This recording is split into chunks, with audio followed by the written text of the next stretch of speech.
ताकदीचे कार्यकर्ते त्यांना तिथं येता आलं नाही. परवाचंच उदाहरण सांगतो. विलास काल मला भेटला, त्याने सांगितलं नाना काटेला आणि संजोगला बोलवलं नाही. आम्ही ताबडतोब त्या ठिकाणी सांगितलं, कारण शेवटी संख्येला मर्यादा होत्या. अनेक मराठवाडा, विदर्भ, उत्तर महाराष्ट्र, पश्चिम महाराष्ट्र, कोकण या भागातल्या माझ्या सहकार्याला, माझ्या मुंबईतल्या सहकाऱ्यांना यायचं होतं. आमची पण इच्छा होती. शेवटी कार्यकर्ते असले तर संघटना मजबूत होत असते. कार्यकर्ता संघटनेचा कणा असतो आणि त्याच्यामुळे संघटना वाढत असते. आज जरी आपण मर्यादित सहकाऱ्यांच्या उपस्थितीमध्ये हे शिबिर घेतलेलं असलं तर पुढेही आपल्याला दिवस तसे कमीच आहेत. कारण माझा अंदाज आहे, मी काही ज्योतिषी नाही, की मार्चच्या पहिल्या आठवड्यामध्ये लोकसभेची आचारसंहिता लागण्याची शक्यता आहे.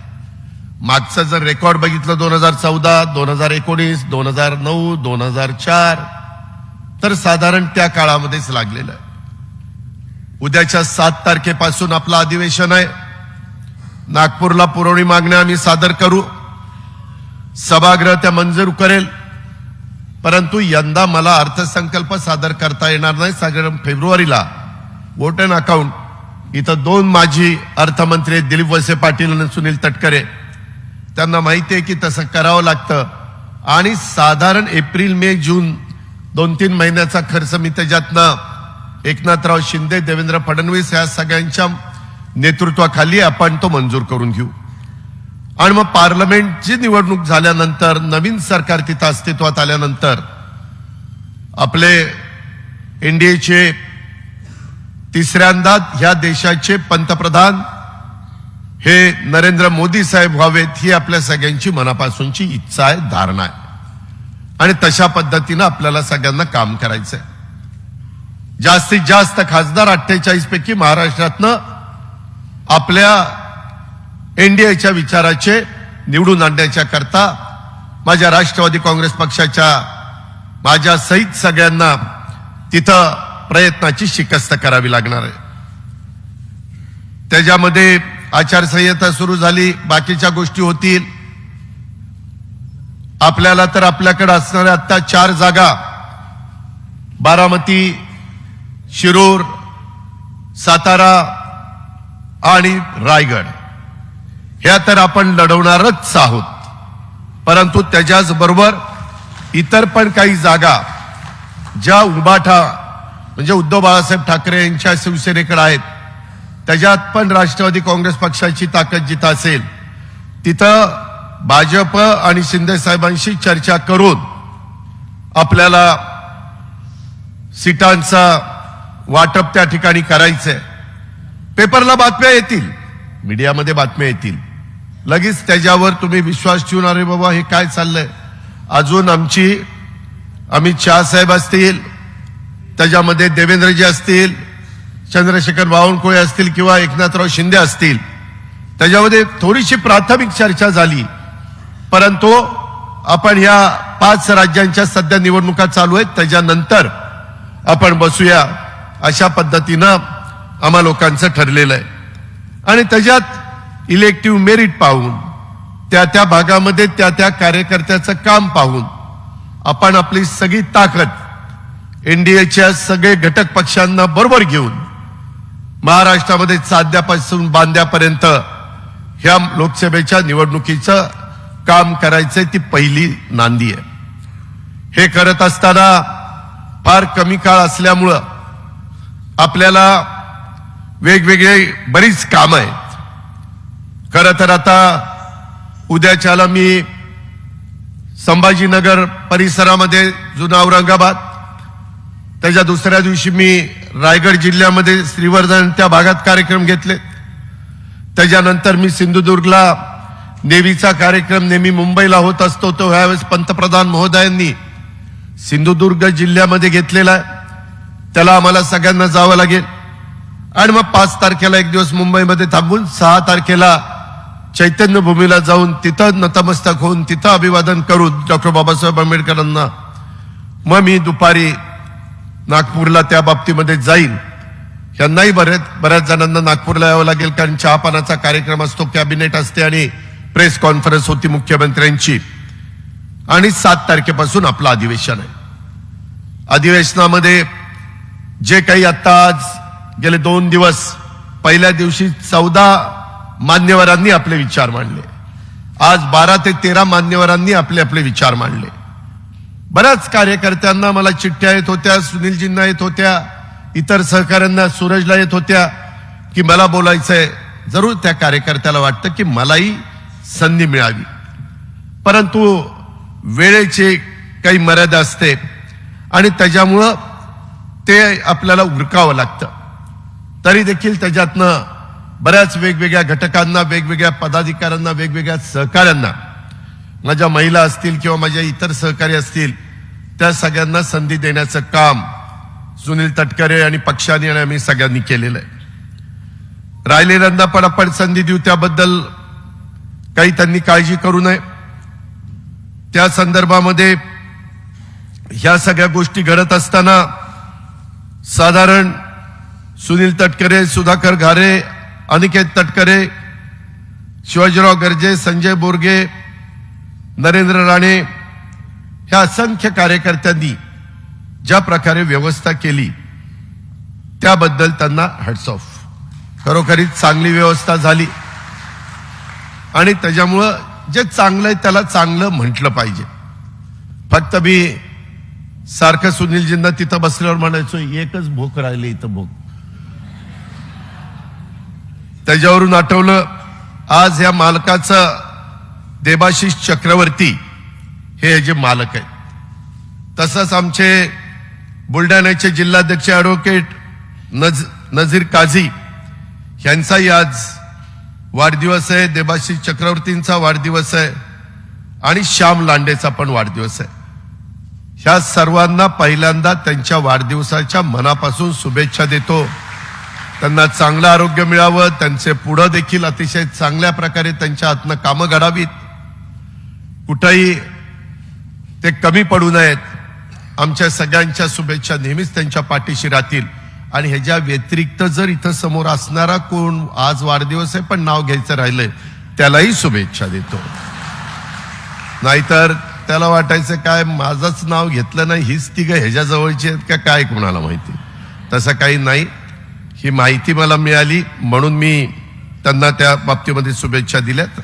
ज्यांचं नाव नसेल आलं, आज वाढदिवस असेल, त्यांना पण many many happy returns of the day, अशा प्रकारे मी त्यांना सांगू इच्छितो.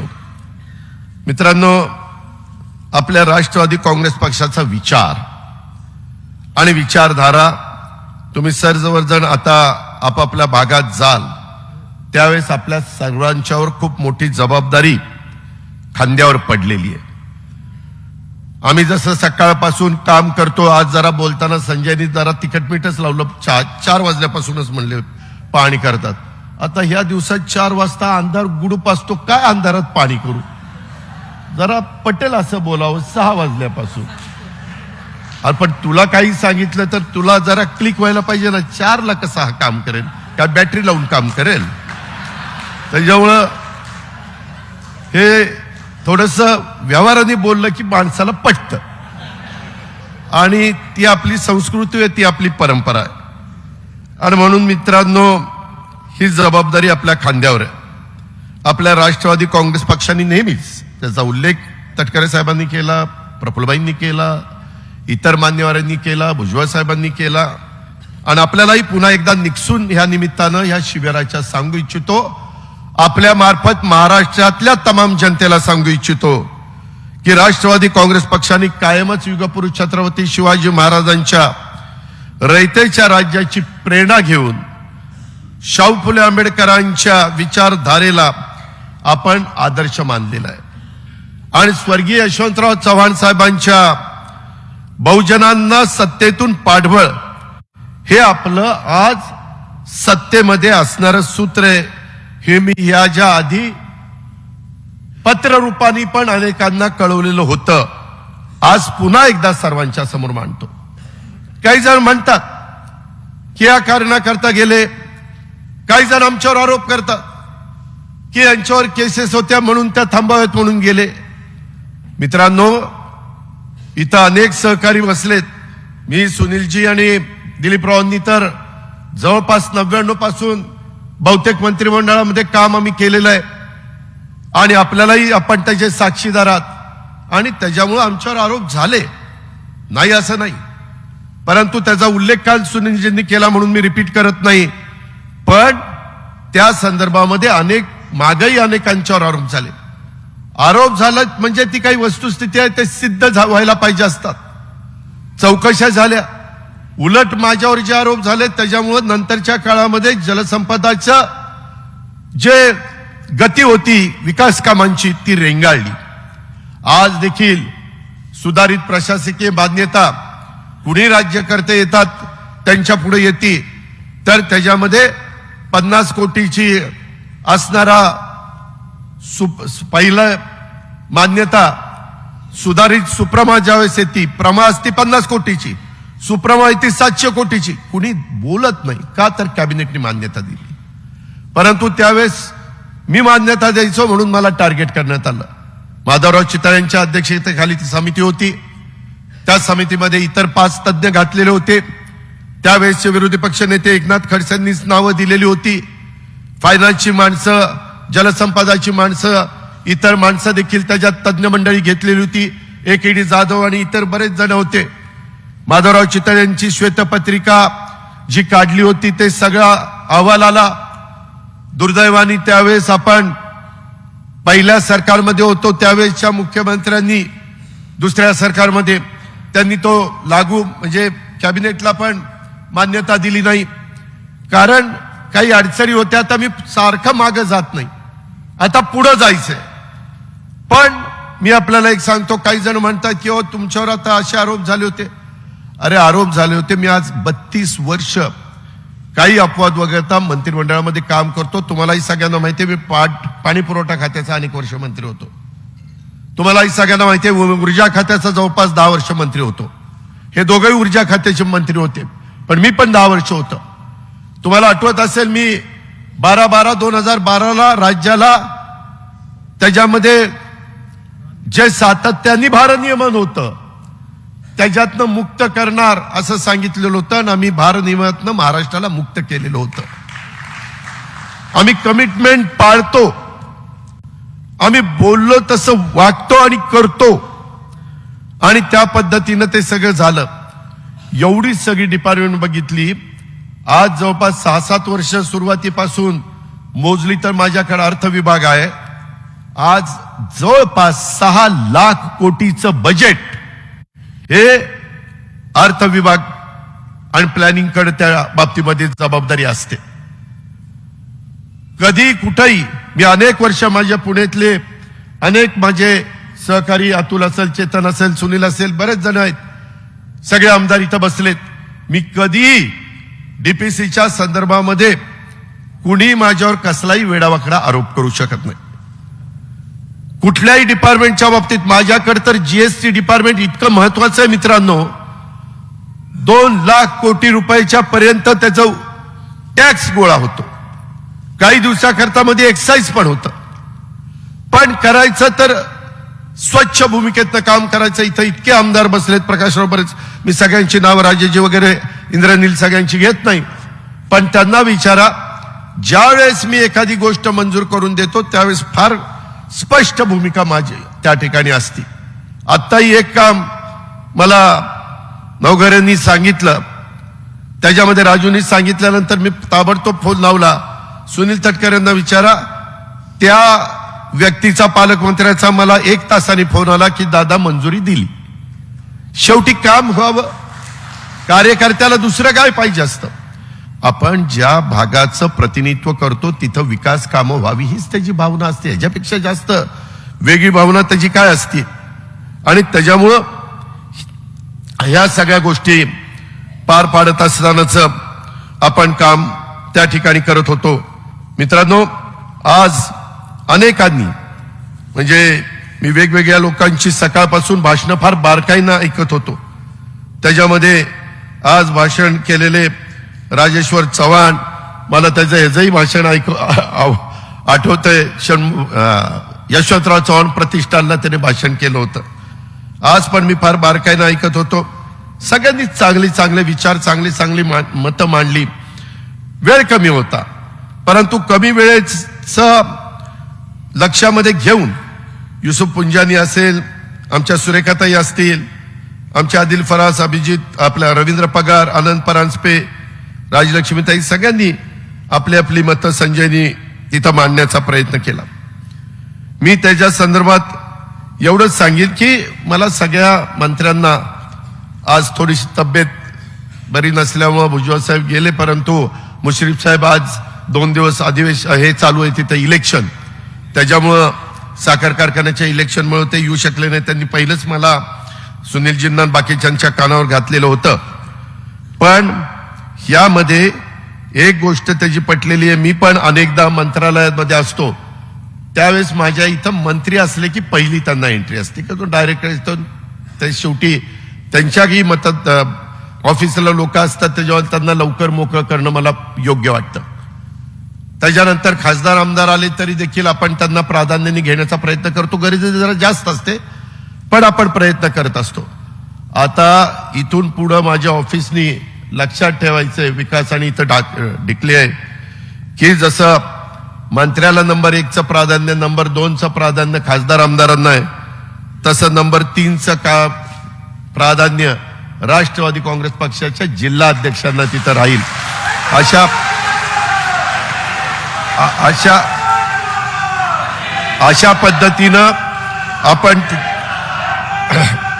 अशा पद्धतीनं माझ्या सहित माझ्या सगळ्या कॅबिनेट मंत्र्यांनी ह्या गोष्टीची नोंद घ्यावी. शेवटी आपण आपल्या जिल्हाध्यक्षाला मान सन्मान प्रतिष्ठा दिली तर त्याला त्या शहरामध्ये त्या जिल्ह्यामध्ये महत्व प्राप्त होईल. पण म्हणून राजेश्वर सारखंच रोजच काहीतरी काम आणायचं नाही, म्हणजे ते पण जरा मर्यादितच. शेवटी मिळालेल्या संधीचा उपयोग, आपण म्हणतो ना, मिळालेल्या संधीचं सोनं झालं पाहिजे. अशा पद्धतीनं आपण त्या बाबतीमध्ये जाऊ. इतर पण सुनीलजींनी पण नोंद घेतली, मी पण नोंद घेतली, मी काही नोट पण करून घेतलेल्या आहेत. त्याच्यामध्ये तुमच्या ज्या विधायक सूचना आहेत, तुमचे जे खरोखरीच त्याची अंमलबजावणी केल्यानंतर अधिक आपली संघटना, आपला पक्ष, आपली उद्याची वाटचाल, आपल्या लोकांच्या मनातला विश्वास हा दृढ होईल, त्या गोष्टीला प्राधान्य देण्याच्या दृष्टिकोनातनं आम्ही सगळेच जण लक्ष देऊ, ह्याबद्दल काळजी करू नका. आज इतर पण काही कार्यक्रम इथं झाले. राष्ट्रवादी महिला काँग्रेसनी, मग रुपाली असेल, दीपाली असेल, बाकीचे सगळे महिला माझ्या असतील, दीपाली पांढरे, रुपाली चाकणकर, ह्या योजना महिलांच्या स्वप्नपूर्तीच्या, महिला सक्षमीकरणासाठी केंद्र व राज्य सरकारकडून योजना सुरू आहेत.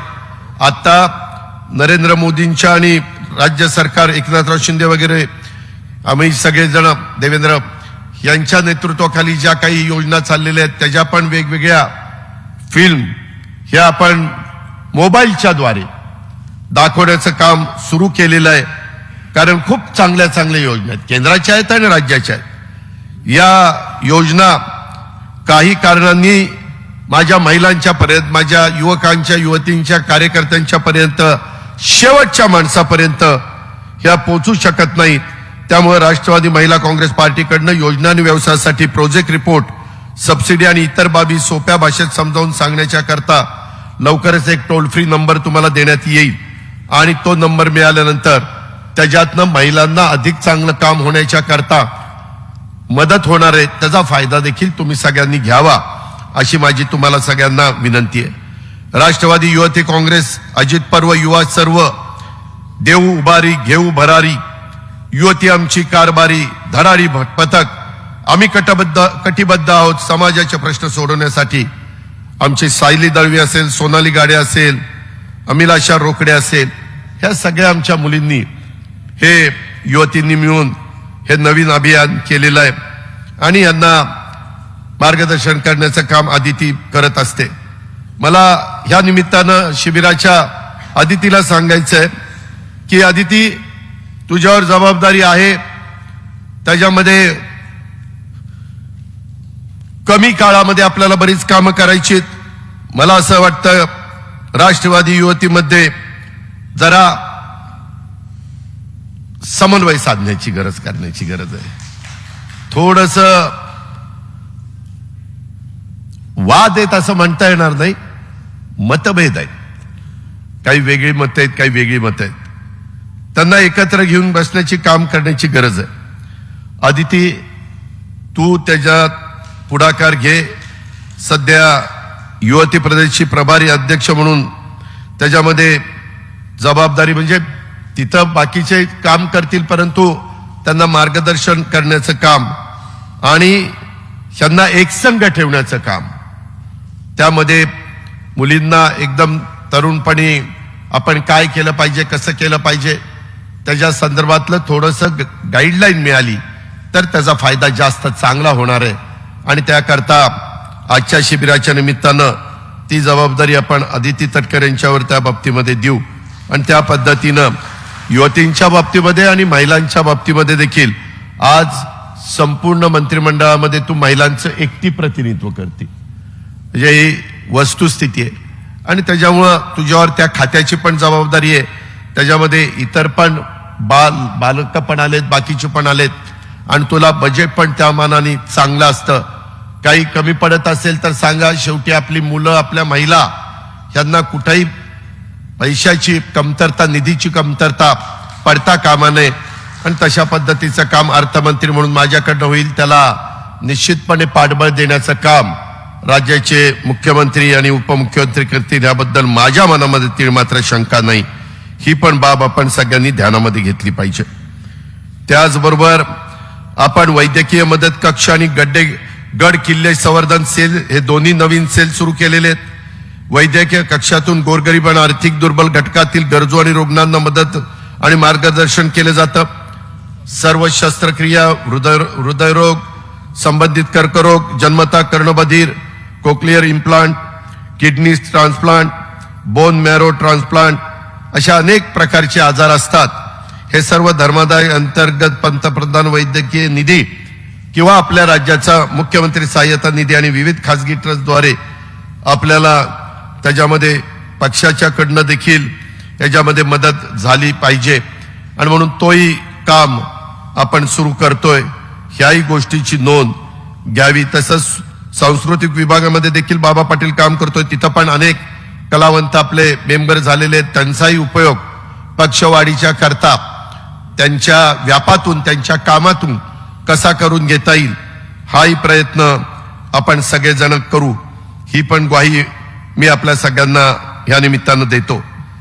जरी आपल्याकडे सध्या कोल्हापूर, पुणे, बुलढाणा, परभणी, बीड, नंदुरबार, गोंदिया हे 7 जिल्हे पालकमंत्री म्हणून असले तरी देखील परत आम्ही एकदा बसून आणखीन राहिलेल्या पण मंत्र्यांच्यावर काही जिल्ह्याची पालकमंत्र्यांची जबाबदारी टाकणार आहोत. जिथं पालकमंत्री आपले तिथं त्या पालकमंत्र्यांनी आपल्या आपल्या कार्यकर्त्यांना सकाळी मी सूरज चव्हाण आणि युवकांना पण घेऊन बसलेलो होतो. त्यांच्याही काही समस्या आहे, प्रत्येकाच्या वेगवेगळ्या समस्या असतात आणि त्या सोडवणं आपल्याला पक्षामुळं, राष्ट्रवादी काँग्रेस पक्षामुळं एक पदही मिळालेली आहेत.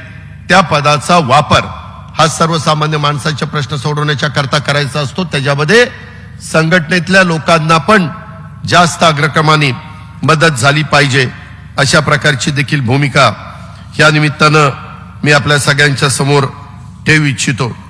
मित्रांनो, खूप काही वेगवेगळी भूमिका इथं मांडण्याचं काम झालं. खूप काही नवीन नवीन गोष्टी ह्याही आपल्याला त्या निमित्तानं कळाल्या. आणि त्या कळत असताना मला पण, मी अनेक वर्ष संघटनेमध्ये काम करतोय, त्यावेळेस मला देखील 2004चं जे काही प्रफुल्लबाईंनी सांगितलं ते पहिल्यांदाच कळलं. एक गोष्ट खरी आहे, एकेकाळी पूर्वीचा जनसंघ नंतर भाजप ह्या पक्षाच्या संदर्भामध्ये थोडंसं वेगळं बोललं जायचं. बाबा जातीयवादी आहे, ठराविकांचाच विचार करतात, आणि अशा पद्धतीनं आपण नेहमी भाजप आणि शिवसेनेपासून बऱ्यापैकी अंतर ठेवून काम करत होतो. पुरोगामी विचारांच्या संदर्भामध्ये ज्या ज्या वेळेस भूमिका घेतली गेली किंवा डाव्यांनी पण भूमिका मांडली गेली त्यावेळेस नेहमी असं होत होतं. हा सुरुवातीचा काळ. आता देशाला स्वातंत्र्य मिळून 75 वर्ष होऊन गेलेली आहेत. आता काळ बदललेला आहे.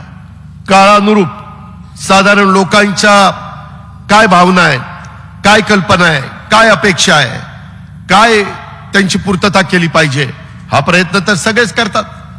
वाजपेयी साहेब ज्यावेळेस पंतप्रधान झाले, अटल बिहारी वाजपेयी साहेब, त्यावेळेस एनडीएचे ते प्रमुख होते. अनेक पक्ष त्या त्यांच्याबरोबर काम करत होते. परंतु तेव्हापासून अनेकांनी, ज्याचा उल्लेख मगाशी भुजबळ साहेबांनी केला, अनेकांनी आज जरी ते स्वतःला सेक्युलर समजत असले तरी आपणही सेक्युलर आहोत. आपण आपली विचारधारा सोडलेली नाही, त्याचा उल्लेख सगळ्यांनी केला. मी माझ्या विशेषतः या शिबिराच्या निमित्तानं मुस्लिम बांधवांना सांगू इच्छितो, अल्पसंख्याक समाजाला सांगू इच्छितो की माग देखील शिवसेनेला अल्पसंख्याक समाज फार दूरचा मानायचा. मला चांगलं माहिती, कारण आम्ही आज राजकारणात नाहीये. परंतु नंतर 2.5 वर्ष आम्हीच उद्धव ठाकरे साहेबांच्या नेतृत्वाखाली काम करत असताना आपण सरकारमध्ये निर्णय घेत होतो. त्यावेळेस 100% आपण म्हणू की पूर्व दिशा होत नाही. एका पक्षाचं सरकार आल्यानंतर होऊ शकतं, परंतु अशा वेळेस महायुतीचं किंवा महाआघाडीचं सरकार आलं तर कॉमन मिनिमम प्रोग्राम, किमान त्या ठिकाणी समान कार्यक्रम हे करावे लागतात. आणि त्याच्यातून ज्याच्यातनं आपल्या मित्रपक्षातून आपल्यात फार मतभेद आहेत ते प्रश्न आपण बाजूला ठेवतो आणि बाकीच्यांना ज्याच्यातनं महाराष्ट्राच्या सर्वांगीण विकासाला अग्रक्रम दिला पाहिजे त्या गोष्टीला आपण प्राधान्य देतो. आणि तेच काम मागे 2.5 वर्ष आम्ही केलं.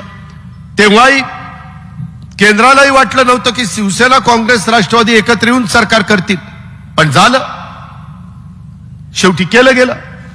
त्याच्यानंतरच्या काळामध्ये देखील आज आपण भाजप आणि एकनाथराव शिंदे आणि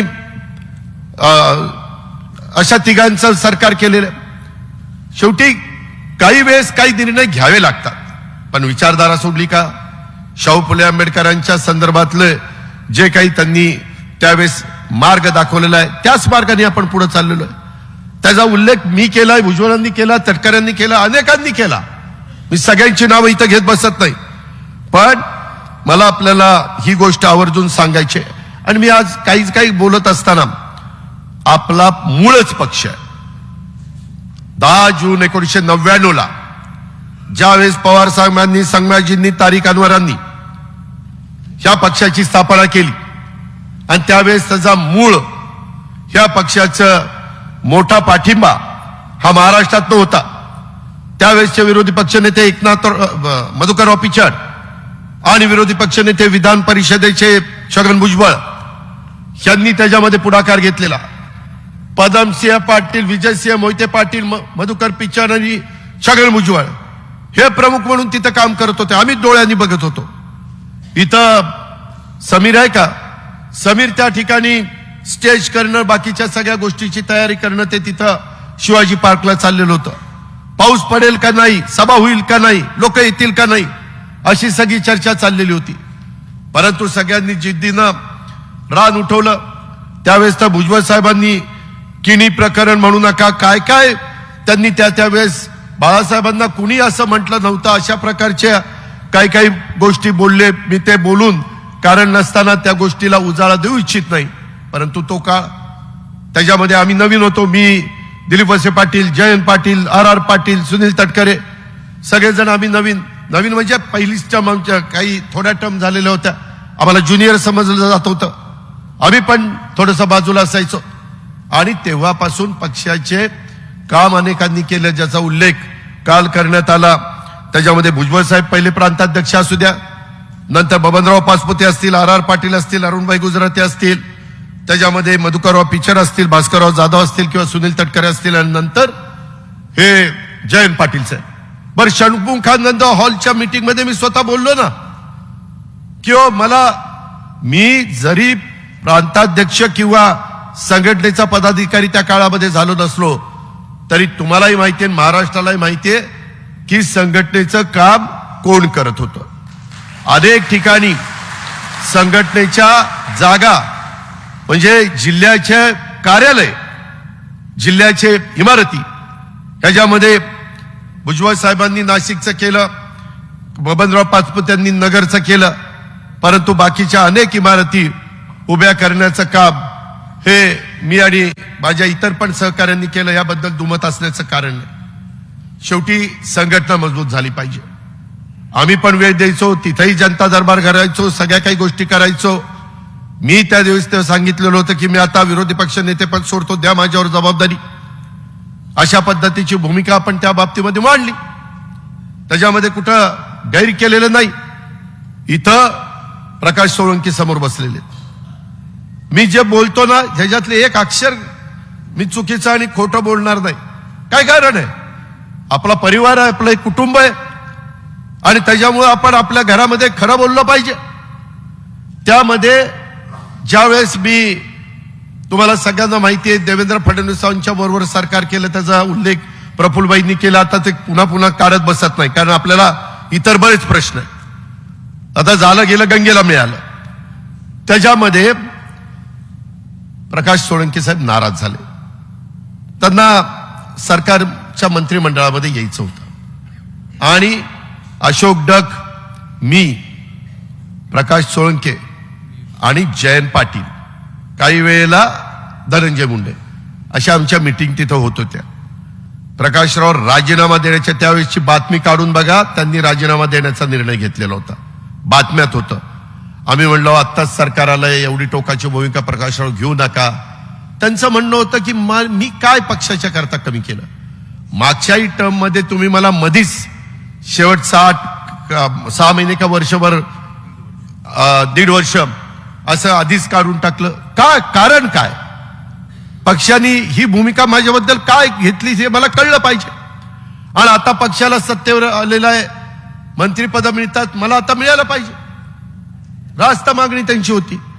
शेवटी मी ते आणि जयंत पाटलांनी तिथल्या एका चेंबरमध्ये नेलं आणि खूप त्यांना समजून सांगितलं, असं करू नका.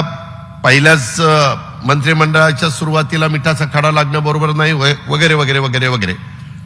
नंतर मग मी आणि जयंत पाटलांनी त्यांना शब्द दिला कार्याध्यक्षपदाचा, तिथं राष्ट्रवादी भवनमध्ये. आणि जयंत पाटलांनी काय सांगितलं आपल्याला की 1 वर्ष मी अध्यक्ष राहतो, 1 वर्षांनी तुम्ही कार्याध्यक्षाचा अध्यक्ष व्हा, बरोबर ना, आणि संघटनेची जबाबदारी तुम्ही पार पाडा. ते प्रकाशरावांनी ऐकलं. तर ठीक आहे, तसं म्हणत असाल तर कुठली का होईना मला जबाबदारी द्या, मला काम करायचं. आणि हे मी सांगतोय 2019 का 19च. त्याच्यानंतर 1 वर्ष झालं. मी म्हणलं जयंतराव आपण शब्द दिला राव त्यांना. नाही दिलाय, परंतु वरिष्ठ म्हणतायत तूच राह. म्हणलं वरिष्ठांना सांगा ना, नको मला बाद झालं, मला मंत्रीपद आहे, त्यालाच मला वेळ देता येत नाही. कारण जलसंपदा खात्याची मोठी जबाबदारी होती. जलसंपदा खातं काय साधं सुद्धा खातं नाही, परंतु ते असंच पुढं ढकलत अजून चाललेलंच आहे. म्हणजे हे बरोबर नाही. माझं काय म्हणणं आहे, एकदा तुम्ही शब्द दिला ना, एखादा महिना पुढं मागे ठीक आहे ना, शब्द देताना 10 विचार करून शब्द द्या ना. पण ह्या पद्धतीनं कार्यकर्त्यांना त्याच्यामध्ये कुठंतरी नाराज करायचं, हे मला अजिबात आवडत नाही. आणि त्या गोष्टी देखील तेव्हा झाल्या, परंतु नंतर संघटनेच्या करता, पक्षाच्या करता त्यांनी मनाचा मोठेपणा दाखवला. आतापर्यंत आपण इथपर्यंत पोहोचलेलो आहे. पण या बारीक बारीक गोष्टी असतात, त्या साठत जातात, आणि त्याच्यातनं ह्या सगळ्या गोष्टी पुढं मग त्या निमित्तानं येत असतात. मित्रांनो, आज इथं हे सगळं होत असताना मला युवकांना आणि माझ्या राष्ट्रवादीच्या विद्यार्थी संघटनेला सांगायचंय, आपल्याला दिवस कमी आहेत. माझी तुम्हाला सगळ्यांना प्रांताध्यक्ष सुनील तटकरेजी, रुपाली चाकणकरजी, त्याच्यामध्ये प्रशांत कदम, सूरज चव्हाण आणि सगळे सेल, यांना सगळ्यांना विनंती, आज तारीख 1 आहे. 1 महिना तुम्हाला सगळ्यांना आपापल्या भागातले पदाधिकारी नेमण्याच्या करता, डिसेंबर एंड पर्यंत सगळे पदाधिकारी तालुक्याचे, जिल्ह्याचे कार्यकारिणी, तालुका कार्यकारिणी, हे सगळे सेल, रुपाली तुमचे सगळ्यांचे, हे सगळे नेमले गेले पाहिजे. मी याला विचारलं, मी त्याला विचारलं, ते सांगतो म्हणलं, मी बघतो म्हणलं, ते तसलं काही नाही. नाही जर झालं तर 31 तारखेला त्याच्यामध्ये नवीन वर्षाच्या सुरुवातीला मग दुसऱ्यावरती जबाबदारी द्यावी लागेल त्या सेलची. हे कृपा करून नोंद घ्या, कारण त्याच्यानंतर जानेवारी फेब्रुवारी 2च महिने आहेत. मार्चला तर आचारसंहिता लागते. आपल्याला वेळ कमी असल्यामुळं जास्तीचं काम माझ्या सहित सगळ्यांना करावं लागणार आहे. हे कृपा करून लक्षात घ्या.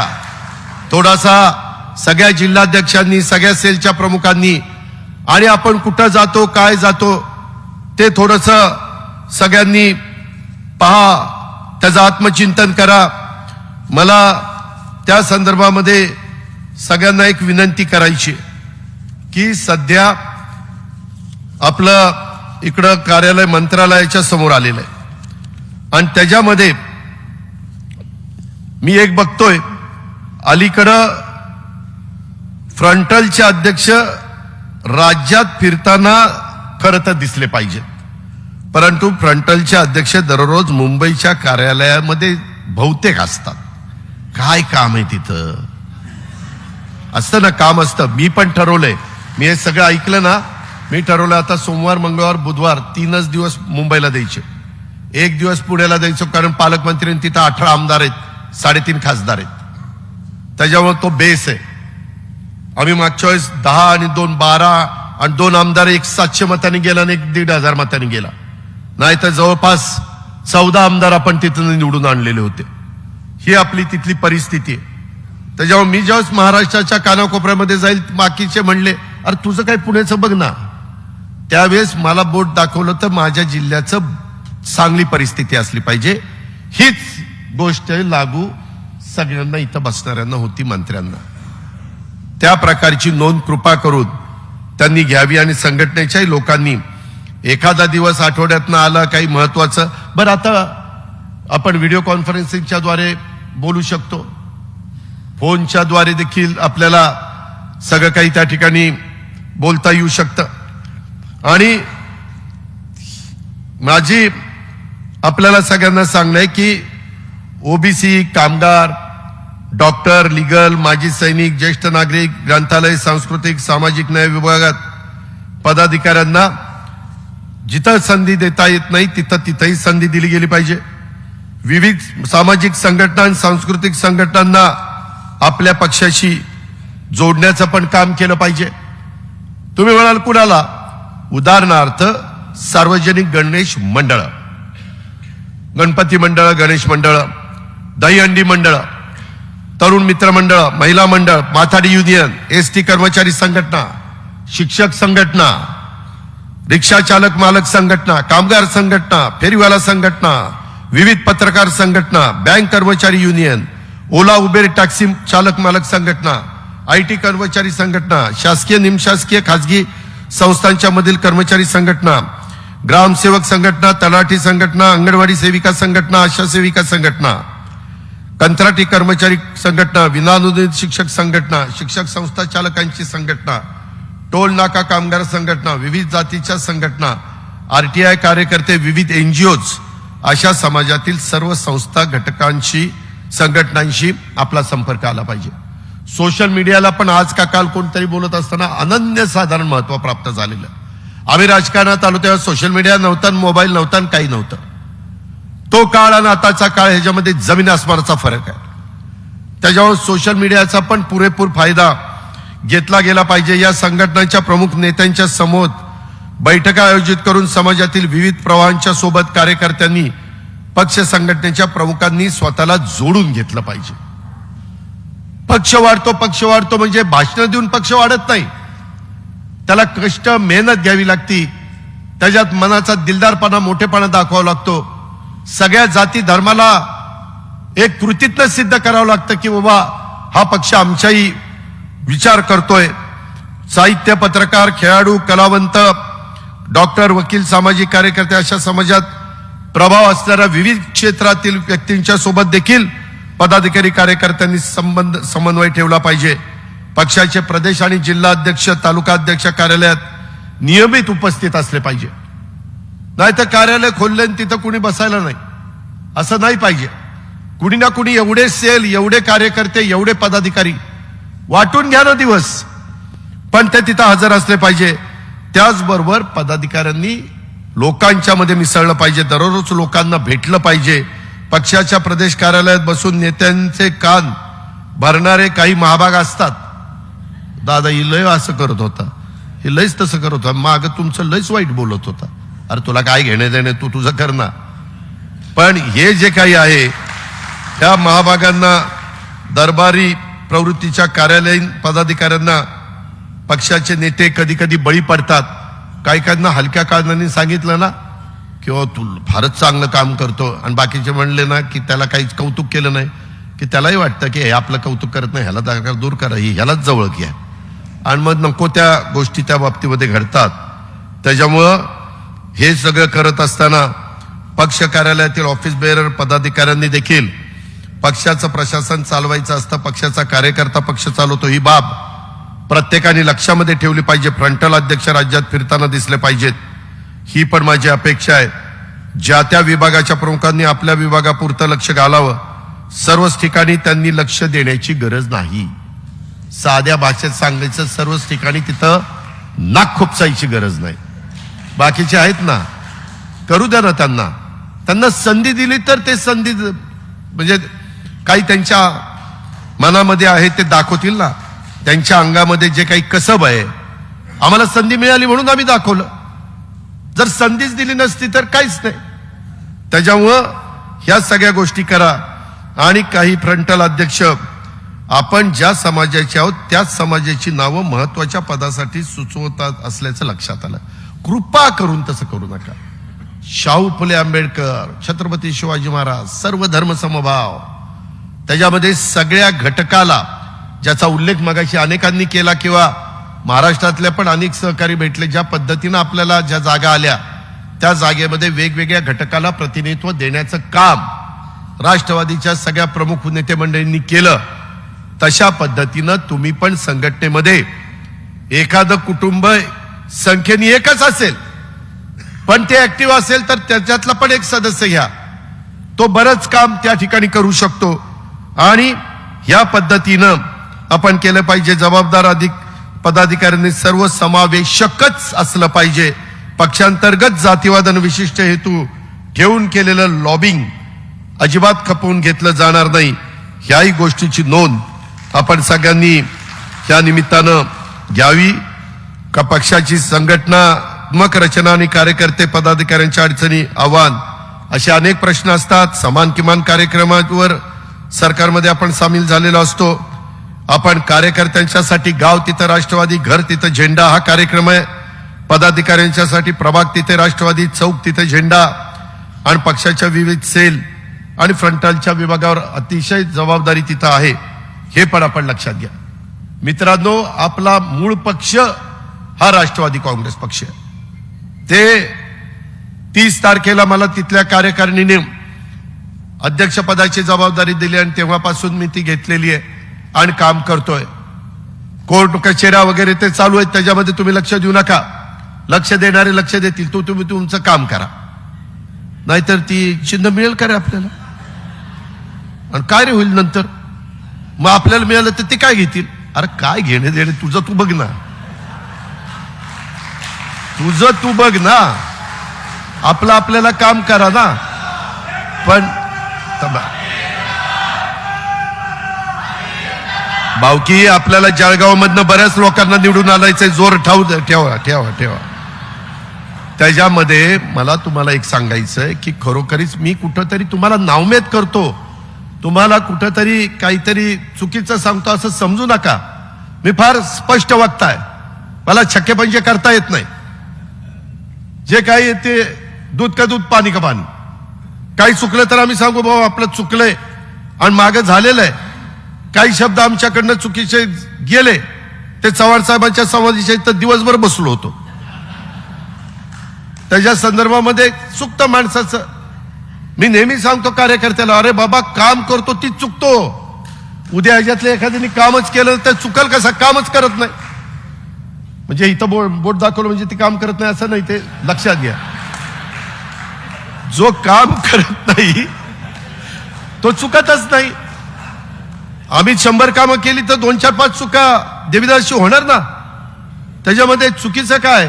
पण आमच्या लक्षात आणून दिलं. आमचे दिलीप मोहिते लगेच लक्षात आणून देतात, आजी तिथं असं झालं, लगेच मी दुरुस्त करायचा प्रयत्न करतोय. म्हणजे गमतीचा भाग जाऊ द्या, पण बाबांनो हे करावं लागतं. हे त्याच्यात आपला स्वतःचा कमीपणा काही नाही. रोज माणूस नवीन शिकण्याचा प्रयत्न करत असतो. सर्व गुण संपन्न शिकून कुणीच आईच्या पोटात जन्माला येत नाही. रोज नवीन. कधी कधी माझ्या वयाच्या पेक्षा तरुणबाण 22-25 वर्षाची युवती किंवा युवक हा जास्त बुद्धिमान असू शकतो. आपण मान्य केलं पाहिजे की ठीक आहे तो जास्त बुद्धिमान आहे, आणि एखादा सल्ला त्याला विचारायची वेळ आली तर कमीपणा वाटण्याचं कारण नाही. घ्यायचा सल्ला काय बिघडतंय? त्याच्या संदर्भामध्ये उलट आपल्या ज्ञानामध्ये भर पडते. ह्याही गोष्टीचा विचार माझ्या कार्यकर्त्यांनी, माझ्या सहकारी मित्रांनी ह्या शिबिराच्या निमित्तानं त्या ठिकाणी केला पाहिजे.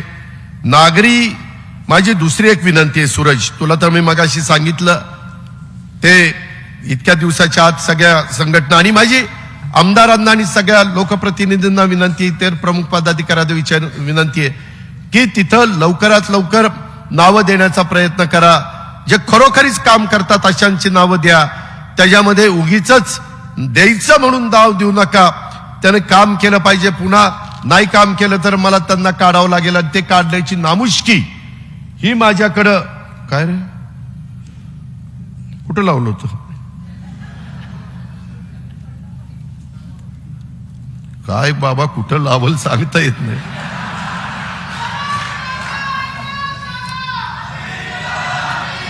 तर मित्रांनो, तुझा तालुका कुठला रे? तालुका सांग. तालुका त्याच्याकडे बूथ झालाय का बघितलं पाहिजे, बूथ कमिटी झाली का बघितलं. मी सांगतो, जे सर्वात जास्त बीएमबीच्या देठापासून ओरडतात ना, समजावं ह्याचं नुसतं मोकळं एक मागचं काही नाही त्याचं, पण आपला आवाजाने नेत्याला कळावं की गाडीचं दार उघडतो, बसा चला चला, की समजावं ह्याचं काय रे नाही. गावात ह्याला कुत्र विचारत नाही, ही माणूस आहे. शपथ गळ्याच्या आणि खोटं बोलत नाही. मी नेहमी कार्यकर्त्यांना सांग, अरे तुझं नाही म्हणत, तू बस खाली. त्याच्यामध्ये आपल्याला मी सांगतो, बरेच नेते आम्ही राष्ट्रीय नेते असतो आणि स्वतःचं गाव आमचं नसतं, सरपंच वेगळाच असतो आमचा. असं पण नसावं. आपला वॉर्ड आपल्या बरोबर असला पाहिजे, आपलं गाव आपल्या बरोबर असलं पाहिजे, तर आपल्याला किंमत राहते, तर आपल्याला समाज मानतो. ही गोष्ट लक्षात ठेवा बाबांनो. काही काही गोष्टी नाही पटल्या तरी त्या पटवून घ्याव्या लागतात, त्या अंगवळणी पाडाव्या लागतात. आणि म्हणून माझी तुम्हाला विनंती आहे की या सगळ्याच्या बाबतीमध्ये मला प्रशांतला पण सांगायचं, प्रशांत कदमला आणि संग्राम कोतेला सांगायचंय की तू मागे युवकचं अध्यक्ष काम केलं, विद्यार्थी संघटनेचं काम केलंय, त्याच्यामध्ये उमेशने काम केलंय. त्या संदर्भामध्ये तुम्हाला अनुभव आहे. तुम्ही थोडस प्रशांतला गाईड करा. प्रशांतनी पण यांचं ऐका. आणि विद्यार्थी संघटनेमध्ये, कारण काय झालंय, आता सगळ्यात तरुण देशामध्ये आपला तरुण वर्ग आहे. जगात सगळ्यात जास्त तरुण वर्ग आपल्याकडे. परंतु काही वर्षांनी, 20 वर्षांनी ज्यावेळेस 160 कोटीला जाऊ आपण, त्याच्यात काय हाय काय नाही, ते जाऊ तिथं, तर 140 ते 160 होऊ, त्यावेळेस सगळ्यात ज्येष्ठ असणारा जगातला देश हा भारत झालेला असेल. माझी तर मी एक दुसऱ्या 2 गोष्टी थोड्याशा तुमच्या सगळ्यांच्या समोर ठेवतो, सूतोवाच करतो. मला काम करत असताना मी नेहमी विचार करतो की पुढं आम्ही पण काही ताम्रपट घेऊन जन्माला आलेलो नाही.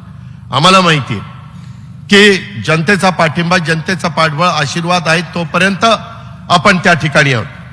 पण मित्रांनो, आपल्याला एक विचार करावा लागेल, पुढच्या पिढीच्या करता आता काही करून 1 किंवा 2 आपत्त्यावर थांबलं पाहिजे. त्याच्याबद्दल कायदा करावा लागला तरी नरेंद्र मोदी साहेबांनी करावा. कुठल्या जातीनं, धर्मानी, पंथांनी कुणी काही सांगितलं नाही.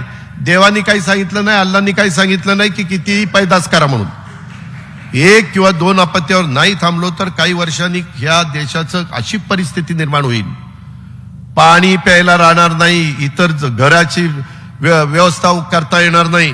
त्यामुळं माझं तर त्या संदर्भात समान नागरी कायदा आणि समान नागरी कायद्याच्या बद्दल एक गैरसमज आहे माझ्या मागासवर्गीयांच्या, आदिवासीमध्ये, आमच्या भटक्यांच्या मध्ये. हा आरक्षणाला ह्याच्यात कुठेही धक्का नाही, ही गोष्ट लक्षात घ्या. समान नागरी कायदा म्हणजे ह्या देशात जन्माला आलेल्या प्रत्येकाला कायदा सारखा. आरक्षण वेगळं, आरक्षण तुमचं राहणारच, ते आरक्षण कुणी काढून घेऊ शकत नाही.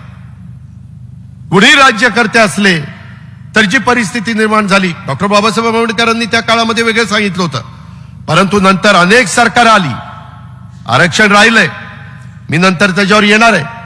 पण माझं म्हणणं आहे की समान नागरी कायदा त्याबद्दलचा पण विचार करा, त्याबद्दल काहीतरी भूमिका सर्व राजकीय पक्षांना घ्यावी लागेल.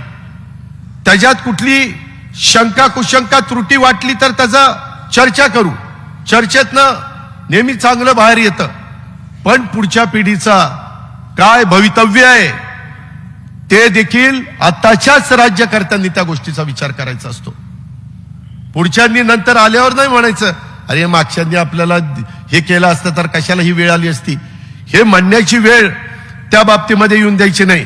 ह्याच्यात वेगवेगळे मतप्रवाह असू शकतात. मी चर्चेच्या करता हे दिलेलं आहे. मी पुन्हा सांगतो, हे चर्चेच्या करता ह्या 2 गोष्टी आहेत.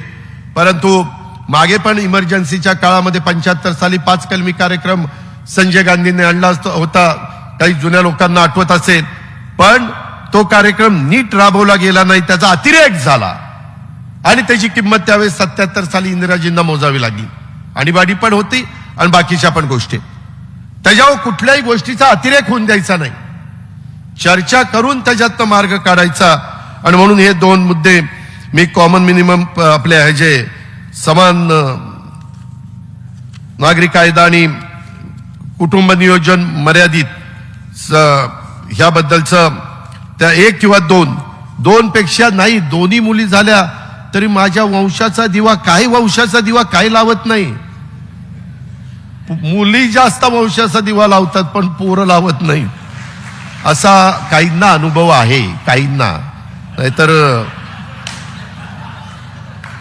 मित्रांनो, ह्या सगळ्या गोष्टी करत असताना माझी प्रशांत कदमला पण सूचना आहे, येत्या निवडणुकीच्या साठी राज्यात 60 लाखाहून अधिक विद्यार्थी हे मतदार होणार आहेत. राष्ट्रवादी विद्यार्थी काँग्रेस पदाधिकाऱ्यांनी राज्यात महाविद्यालयात, विद्यापीठात विद्यार्थी संपर्क अभियान राबवलं पाहिजे. या संपर्क अभियानात माध्यमातून विद्यार्थ्यांच्या अडचणी आपण समजावून घेतल्या पाहिजे. त्यातल्या रास्त अडचणीवर शासन स्तरावर निर्णय योग्य ते दिले पाहिजेत. घेतलेले निर्णय प्रभावीपणे माझ्या विद्यार्थ्यांच्या पर्यंत पोहोचतात की नाही हेही त्या बाबतीमध्ये बघितलं पाहिजे. त्याच्यामध्ये ज्या शिष्यवृत्ती असते किंवा त्यांना बाकीच्या ज्या सवलती असतात, सुदैवाने मी अर्थमंत्री आहे, तुम्ही मला सांगा की दादा ओबीसीचे त्याच्यामध्ये शिष्यवृत्ती आली नाही, मागासवर्गीयाची आली नाही, आदिवासीची आली नाही, मी लगेच त्याच्यामध्ये लक्ष घालू शकतो. परंतु ते डीबीटी करण्याचं साधारण राज्य सरकारची भूमिका आहे, केंद्राची त्याच्याबद्दलची भूमिका वेगळी आहे. पण त्याचे पैसे त्या कामाच्या करताच उपयोगी यावेत हीच त्याच्या पाठीमागची निश्चितपणे भूमिका आहे. शहरी भागामध्ये युवा संघटना असेल, विद्यार्थी संघटना असेल, यांनी अधिक काम करण्याची गरज आहे.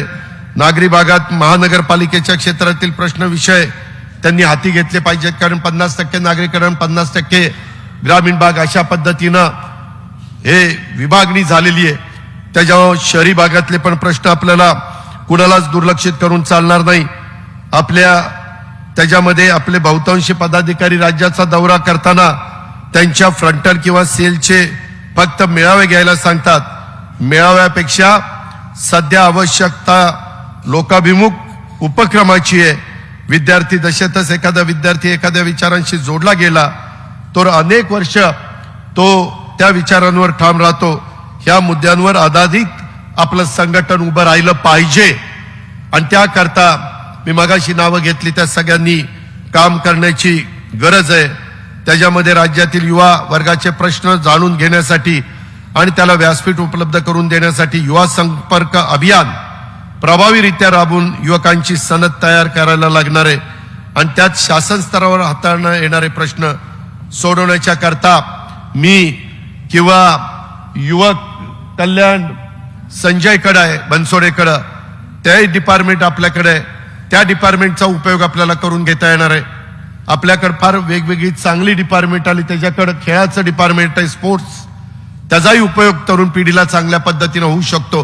आणि त्यामुळे ह्या सगळ्याचा किंवा आज आणि काल 2 दिवस शिबिराच्या निमित्तानं ज्या काही सूचना वेगवेगळ्यांनी केलेल्या आहेत त्याच्याही संदर्भातलं शिवाजीराव टिप्पण करून माझी दर मंगळवारी मंत्र्यांची जी बैठक असते त्याच्यामध्ये आपण हेही जबाबदारी आणि त्याचं अवलोकन पण करू किंवा दिलेली जबाबदारी ते पार पाडतात की नाही अशा पद्धतीनं पुढे जाण्याचं काम करू. पक्ष संघटना ही जर पक्षाचं शरीर असेल तर कार्यकर्ता हा पक्षाचा आत्मा असतो आणि पक्षाची संघटनात्मक रचना, कार्यकर्ते, पदाधिकाऱ्यांच्या अडचणी, आव्हानं हे सगळे प्रश्न आपल्याला सोडवायचे असतात. पक्ष संघटनेत सातत्यपूर्ण नियमित कार्यक्रम असले पाहिजे. तेही कार्यक्रम आता आम्ही तयार करतो. 31 डिसेंबर पर्यंत तुम्ही पदाधिकारी नेमा, ते कार्यक्रम तुम्हाला दिल्यानंतर ते कार्यक्रम राबवा. कार्यक्रमातनं माणसं जोडली जातात, कार्यक्रमातनं संघटनेला पण बळकटी येते. कार्यक्रमातनं आता परवा आमच्या गाऱ्यांचा एक कार्यक्रम होता, त्या कार्यक्रमाच्या निमित्तानं दिमागदार कार्यक्रम झाला. तो कार्यक्रम बघून काही कार्यकर्त्यांनी, सुधाकर गाऱ्यांचा, काही कार्यकर्त्यांनी लगेचच शेतकरी कामगार पक्षातनं आपल्या पक्षामध्ये इथंच बाहेर पक्ष प्रवेश केला. म्हणजे शेवटी आपल्याला हे सगळं करावं लागणार आहे. आणि तुम्ही लोकांना सांगा, मी पण या निमित्तानं जनतेला सांगू इच्छितो, आम्ही कुठंतरी काहीतरी पाहिजे म्हणून इथं आलेलो नाहीये. सत्तेमध्ये येऊन सत्तेच्या माध्यमातून बहुजनांच्या पर्यंत त्यांचे प्रश्न सोडवण्याचं काम झालं पाहिजे. सर्व जाती धर्माच्या लोकांना न्याय देता आला पाहिजे. तिथं कुठेही कुठली अडचण येता कामा नये. हा त्याच्यातला महत्वाचा बाब आहे. ही पण बाब तुम्ही सगळ्यांनी लक्षामध्ये घेतली पाहिजे. शासनाच्या विविध लोकोपयोगी निर्णयाची माहिती उत्तम कॉन्टेंटच्या माध्यमातून प्रभावीरित्या तरुणांच्या पर्यंत पोहोचवण्याचं काम देखील हे सोशल मीडियाच्या सेलची यंत्रणा त्यांनी केलं पाहिजे. वैद्यकीय शिक्षण आणि आरोग्य विभागाच्या मदतीनं देखील विद्यार्थी वर्गाची मोफत आरोग्य तपासणी हेही कार्यक्रम माझ्या प्रशांत कदम आणि सहकारी मित्रांनी त्याच्यामध्ये राबवले पाहिजे. अशा प्रकारचं माझं त्यांना सगळ्यांना सांगणं आहे आणि तशा प्रकारची माझी त्यांना सूचना देखील आहे. हे पण आजच्या शिबिराच्या समारोपाच्या भाषणाच्या निमित्तानं मी आपल्या सगळ्यांना सांगू इच्छितो. मित्रांनो, इतर पण अनेक वेगवेगळ्या प्रकारचे मुद्दे आहेत. उदाहरणार्थ कालच्या पावसामुळं त्याच्यामध्ये पुन्हा एकदा राज्यातल्या माझ्या बळीराजाचं, माझ्या शेतकऱ्यांचं मोठं नुकसान झालेलं आहे. तिथं मदत पुनर्वसन मंत्री पण फिरतायत, बाकीचे मंत्री पण फिरतायत, आमचे शिवसेनेचे पण फिरतायत, भारतीय जनता पक्षाचे पण फिरतायत. आजचं अधिवेशन संपलं की पुन्हा राहिलेल्या ठिकाणी पण जाण्याचं काम आम्ही सगळेजण त्या बाबतीमध्ये करू. या शेतकऱ्यांना केंद्राकडनं अधिकाधिक मदत कशी मिळवून देता येईल आणि राज्यातील पायाभूत विकासासाठी केंद्र सरकारकडनं जास्तीत जास्त निधी हा आपल्याला कसा आणता येईल, त्या कमिटीचे अध्यक्ष अमित भाई शाह आहेत, त्यांनाही भेटून मुख्यमंत्री मी देवेंद्रजी त्यांनाही आम्ही सांगू आणि या अडचणीमध्ये असणाऱ्या माझ्या कष्टकऱ्याला, माझ्या शेतकऱ्याला मदत करण्याचं आम्ही ठरवलेलं आहे. पंचनामे सुरू आहेत. परवाच कॅबिनेटमध्ये तशा प्रकारची चर्चा आम्ही सगळ्यांनी केलेली आहे आणि नागपूरच्या अधिवेशनामध्ये 2-3 दिवसांनी 4 दिवसांनी त्याच्या संदर्भातल्या बाकीच्या गोष्टी, पीक विमा उतरवलेला आहे, त्याच्यामध्ये कृषी मंत्री इथं आहेत.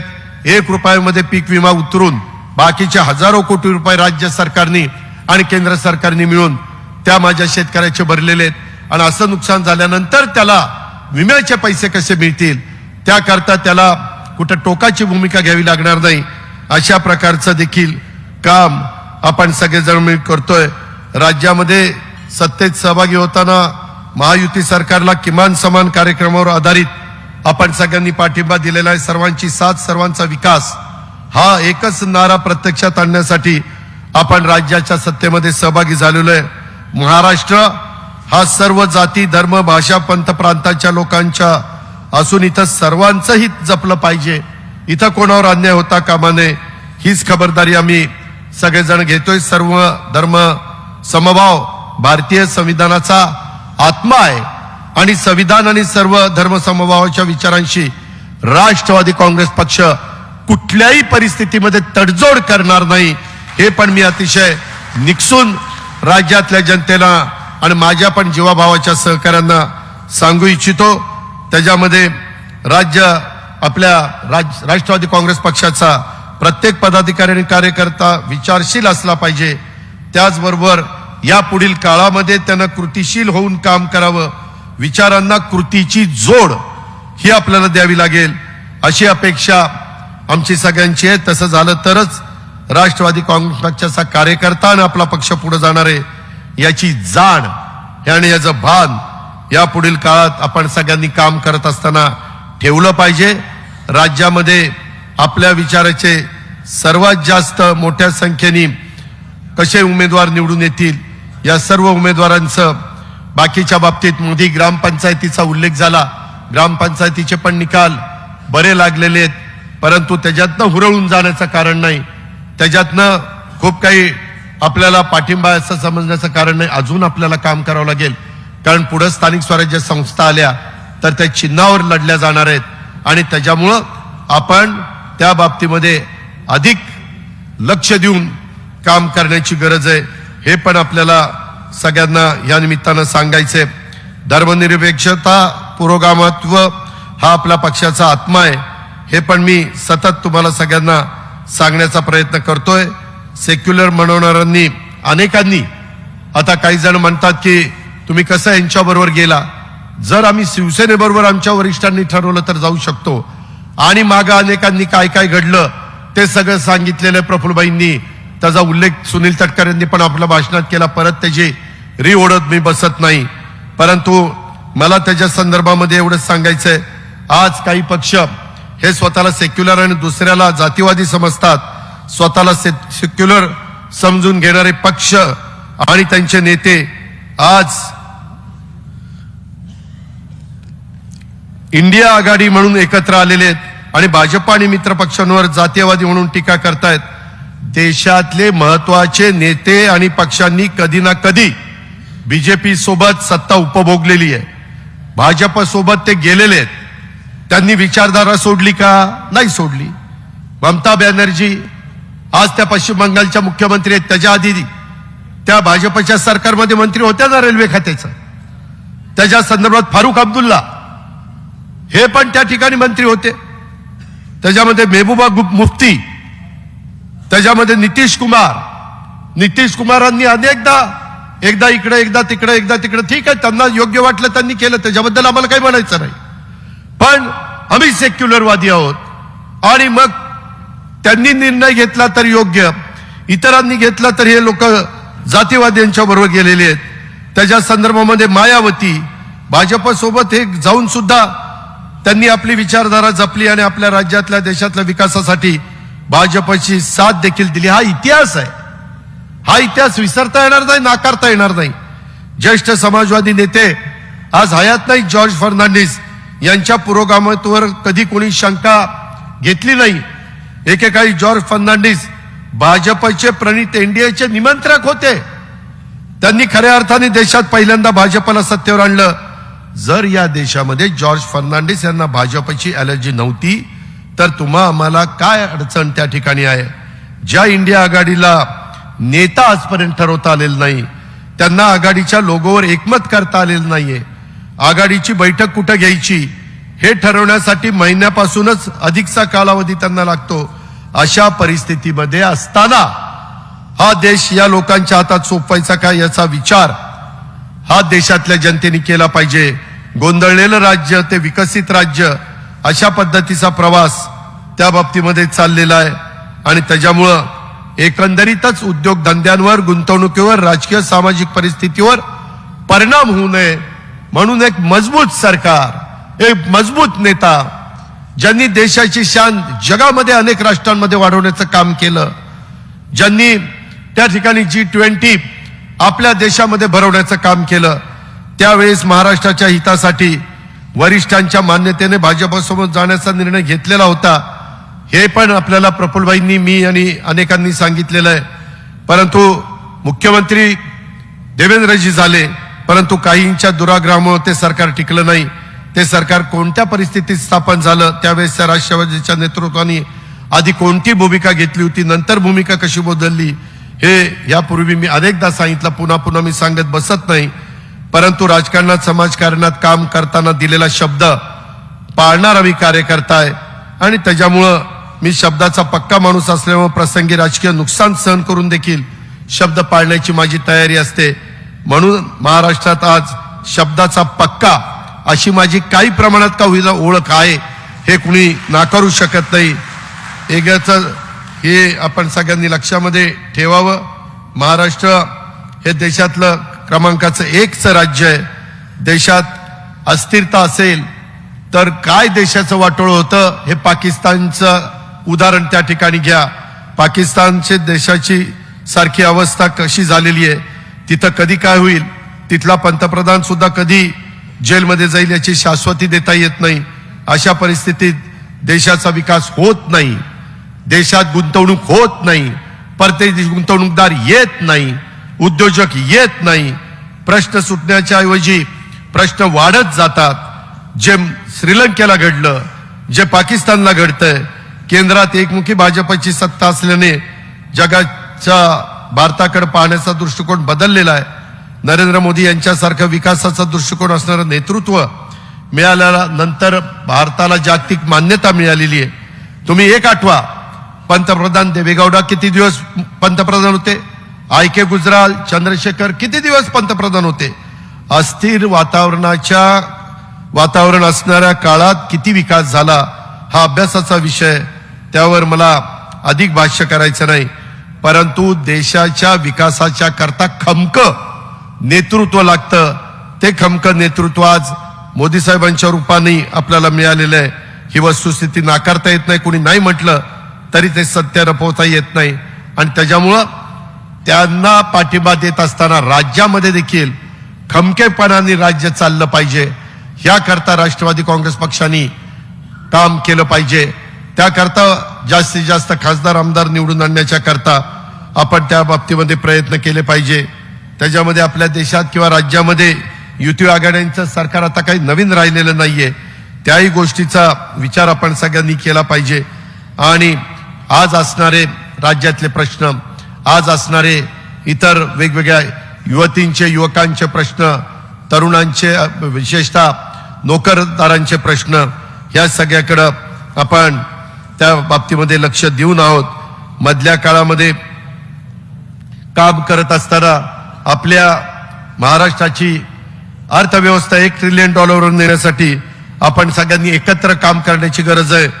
स्वतः पंतप्रधानांना देशाची अर्थव्यवस्था $5 ट्रिलियन पर्यंत न्यायची आहे आणि जगातल्या 10 टॉप अर्थव्यवस्थेमध्ये त्या ठिकाणी आपल्या भारताला न्यायचं आहे. एक काहीतरी ध्येय डोळ्यासमोर ठेवून, मध्ये चंद्रयानाचा उल्लेख काल मला वाटतं निरगुडकरांनी केला आणि वेगवेगळ्या लोकांनी वेगवेगळे उदाहरणं दिलेली आहेत. त्याही गोष्टीचा विचार आपण सगळ्यांनी या निमित्तानं केला पाहिजे. निवडणुकीच्या निमित्तानं यश अपयश चालतं, कधी कधी वेगवेगळ्या पद्धतीचे निकाल लागतात.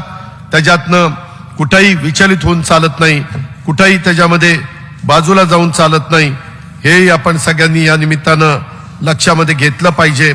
आणि कुठल्याही परिस्थितीमध्ये आपला कार्यकर्ता, आपला आमदार, आपला खासदार ह्याला अडचण येऊ नये अशाच प्रकारची खबरदारी मी आणि माझे सगळे सहकारी या बाबतीमध्ये घेत आहेत. बूथ बांधणीच्या करता देखील कृपया इथं सर्व आमदारांनी सहकार्य करावं अशाही प्रकारची सूचना मी करतो. ते काम अतिशय महत्वाचं आहे, कारण या लोकसभेच्या निवडणुकीच्या निमित्तानं ते काम झालं तर पुढे विधानसभेच्या निवडणुकीच्या निमित्तानं आपल्याला अधिक सोपं जाणार आहे. अशा प्रकारचं देखील आपण सगळ्यांनी नोंद ही घेतली पाहिजे. हे मी तुम्हाला सगळ्यांना अतिशय स्पष्टपणे सांगू इच्छितो. मधल्या काळामध्ये आपण सगळ्यांनी एक भूमिका मांडली. आपल्याला खरं आपल्या राज्यामध्ये आपल्या देशामध्ये प्रत्येकाला आपल्या जातीचा धर्माचा अभिमान असतोच आणि तो असला पाहिजे, त्याबद्दल दुमत नाही. परंतु पहिल्यांदा भारत, आपला देश, आपला महाराष्ट्र, आपलं राज्य आणि त्याच्यानंतर ह्या सगळ्या गोष्टी. प्रत्येकाला स्वतःच्या आई वडिलांचा, गावाचा, तालुक्याचा, जिल्ह्याचा, राज्याचा आणि देशाचा अभिमान असतो आणि तो असायलाच पाहिजे. प्रत्येकाला आपल्याला शाळेत महाविद्यालयाचा अपमान त्या अभिमान असतो, त्याप्रमाणे प्रत्येकाला स्वतःच्या जातीचा धर्माचा पण अभिमान असला पाहिजे. आपला हा अभिमान जपत असताना माझी महाराष्ट्रातल्या तमामांना विनंती आहे, तमाम जनतेला, सर्व जाती धर्माच्या नेत्यांना, कार्यकर्त्यांना, की आपला हा अभिमान जपत असताना इतर समाजाबद्दल, इतर जातीबद्दल, इतर धर्माबद्दल द्वेष किंवा आकस हा मनामध्ये ठेवू नका. याची आपण सर्वांनी काळजी घेतली पाहिजे. आपल्या बोलण्यातनं, वर्तणुकीतनं, अनावधाने देखील असे प्रकार घडत नाहीत ना, याची काळजी प्रत्येकाने घ्यावी. एखाद्या समाजाचा प्रश्न सोडवत असताना इतरांवर अन्याय होणार नाही याची काळजी सत्ताधारी म्हणून आपल्याला घ्यावीच लागेल. एखाद्याच्या समाजाचा मागासलेपणा काळानुरूप बदल झाला असल्यास त्याचं मागासलेलं पण पुन्हा तपासणं आवश्यक असतं. मात्र या कामासाठी वेळ लागतो, हे ध्यानात ठेवा. हे विशेषतः मराठा समाजाच्या तरुणांनी ध्यानामध्ये ठेवलं पाहिजे. एखाद्या समाजाला आरक्षण देताना त्या समाजाचा इम्पिरिकल डेटा आणि त्याचं मागासलेपण सिद्ध होणं, या दोन गोष्टी अतिशय आवश्यक आहे. माग पृथ्वीराज बाबांच्या वेळेस दिलेलं आरक्षण हायकोर्टात टिकलं नाही. देवेंद्रजींच्या काळातलं दिलेलं आरक्षण हायकोर्टात टिकलं, ते सुप्रीम मध्ये टिकलं नाही. इम्पिरिकल डेटा असल्याशिवाय आणि तो शास्त्रोक्त पद्धतीनं गोळा केल्याशिवाय वैधानिक पातळीवर तो टिकत नाही. म्हणूनच जातनिहाय जनगणना झाली पाहिजे. कारण कधी काळी झाली, स्वातंत्र्य म्हणून 75 वर्ष झालीत. मी मागं पण बोललो, एकदा कळू द्या ना नक्की कोण किती संख्येने आहेत ते. आणि म्हणून जातनिहाय आम्ही सभागृहामध्ये पण दिलीपराव एकमताने ठराव केला होता, नाना पटोले अध्यक्ष असताना एकमताने. आणि त्याच्यामध्ये जातनिहाय त्याच्या संदर्भातलं जनगणना झाली पाहिजे. जोपर्यंत प्रत्येक समाजाची नेमकी आकडेवारी समोर येत नाही तोपर्यंत कुठल्या समाजाला किती आरक्षण द्यावं याचा अंदाज त्या ठिकाणी येत नाही. आणि म्हणून आत्ताचं जे काही वातावरण आहे, सध्या तुमच्या माझ्या राज्यामध्ये जाती जातीत भांडणं उभी राहण्याचं जे सामाजिक चित्र आहे ते दुर्दैवी आहे. हे पाहता आज महाराष्ट्राला पुन्हा महापुरुषांच्या विचाराकडे घेऊन जाण्याची गरज आहे असं मला वाटतं. आपल्याला पुन्हा एकदा आपल्या इतिहासाकडे वळून बघण्याची गरज आहे. मित्रांनो, छत्रपती शिवरायांनी 18 पगड जातीला बरोबर घेऊन स्वराज्य निर्माण केलेला आपण छातीठोकपणे सांगतो. तो इतिहास ऐकल्यानंतर आज देखील एकदम अंगावर शहारे येतात. आणि हे सगळं होत असताना त्याच्यामध्ये आज मात्र एकमेकात 18 पगड जातीमध्ये देखील भांडणं होतात का काय? मित्रांनो, ही आपला महाराष्ट्र आपल्या छत्रपती शिवरायांचा, महात्मा फुल्यांचा, डॉक्टर बाबासाहेब आंबेडकरांचा, शाहू महाराजांचा त्यांच्या स्वप्नातला महाराष्ट्र हाच आहे का?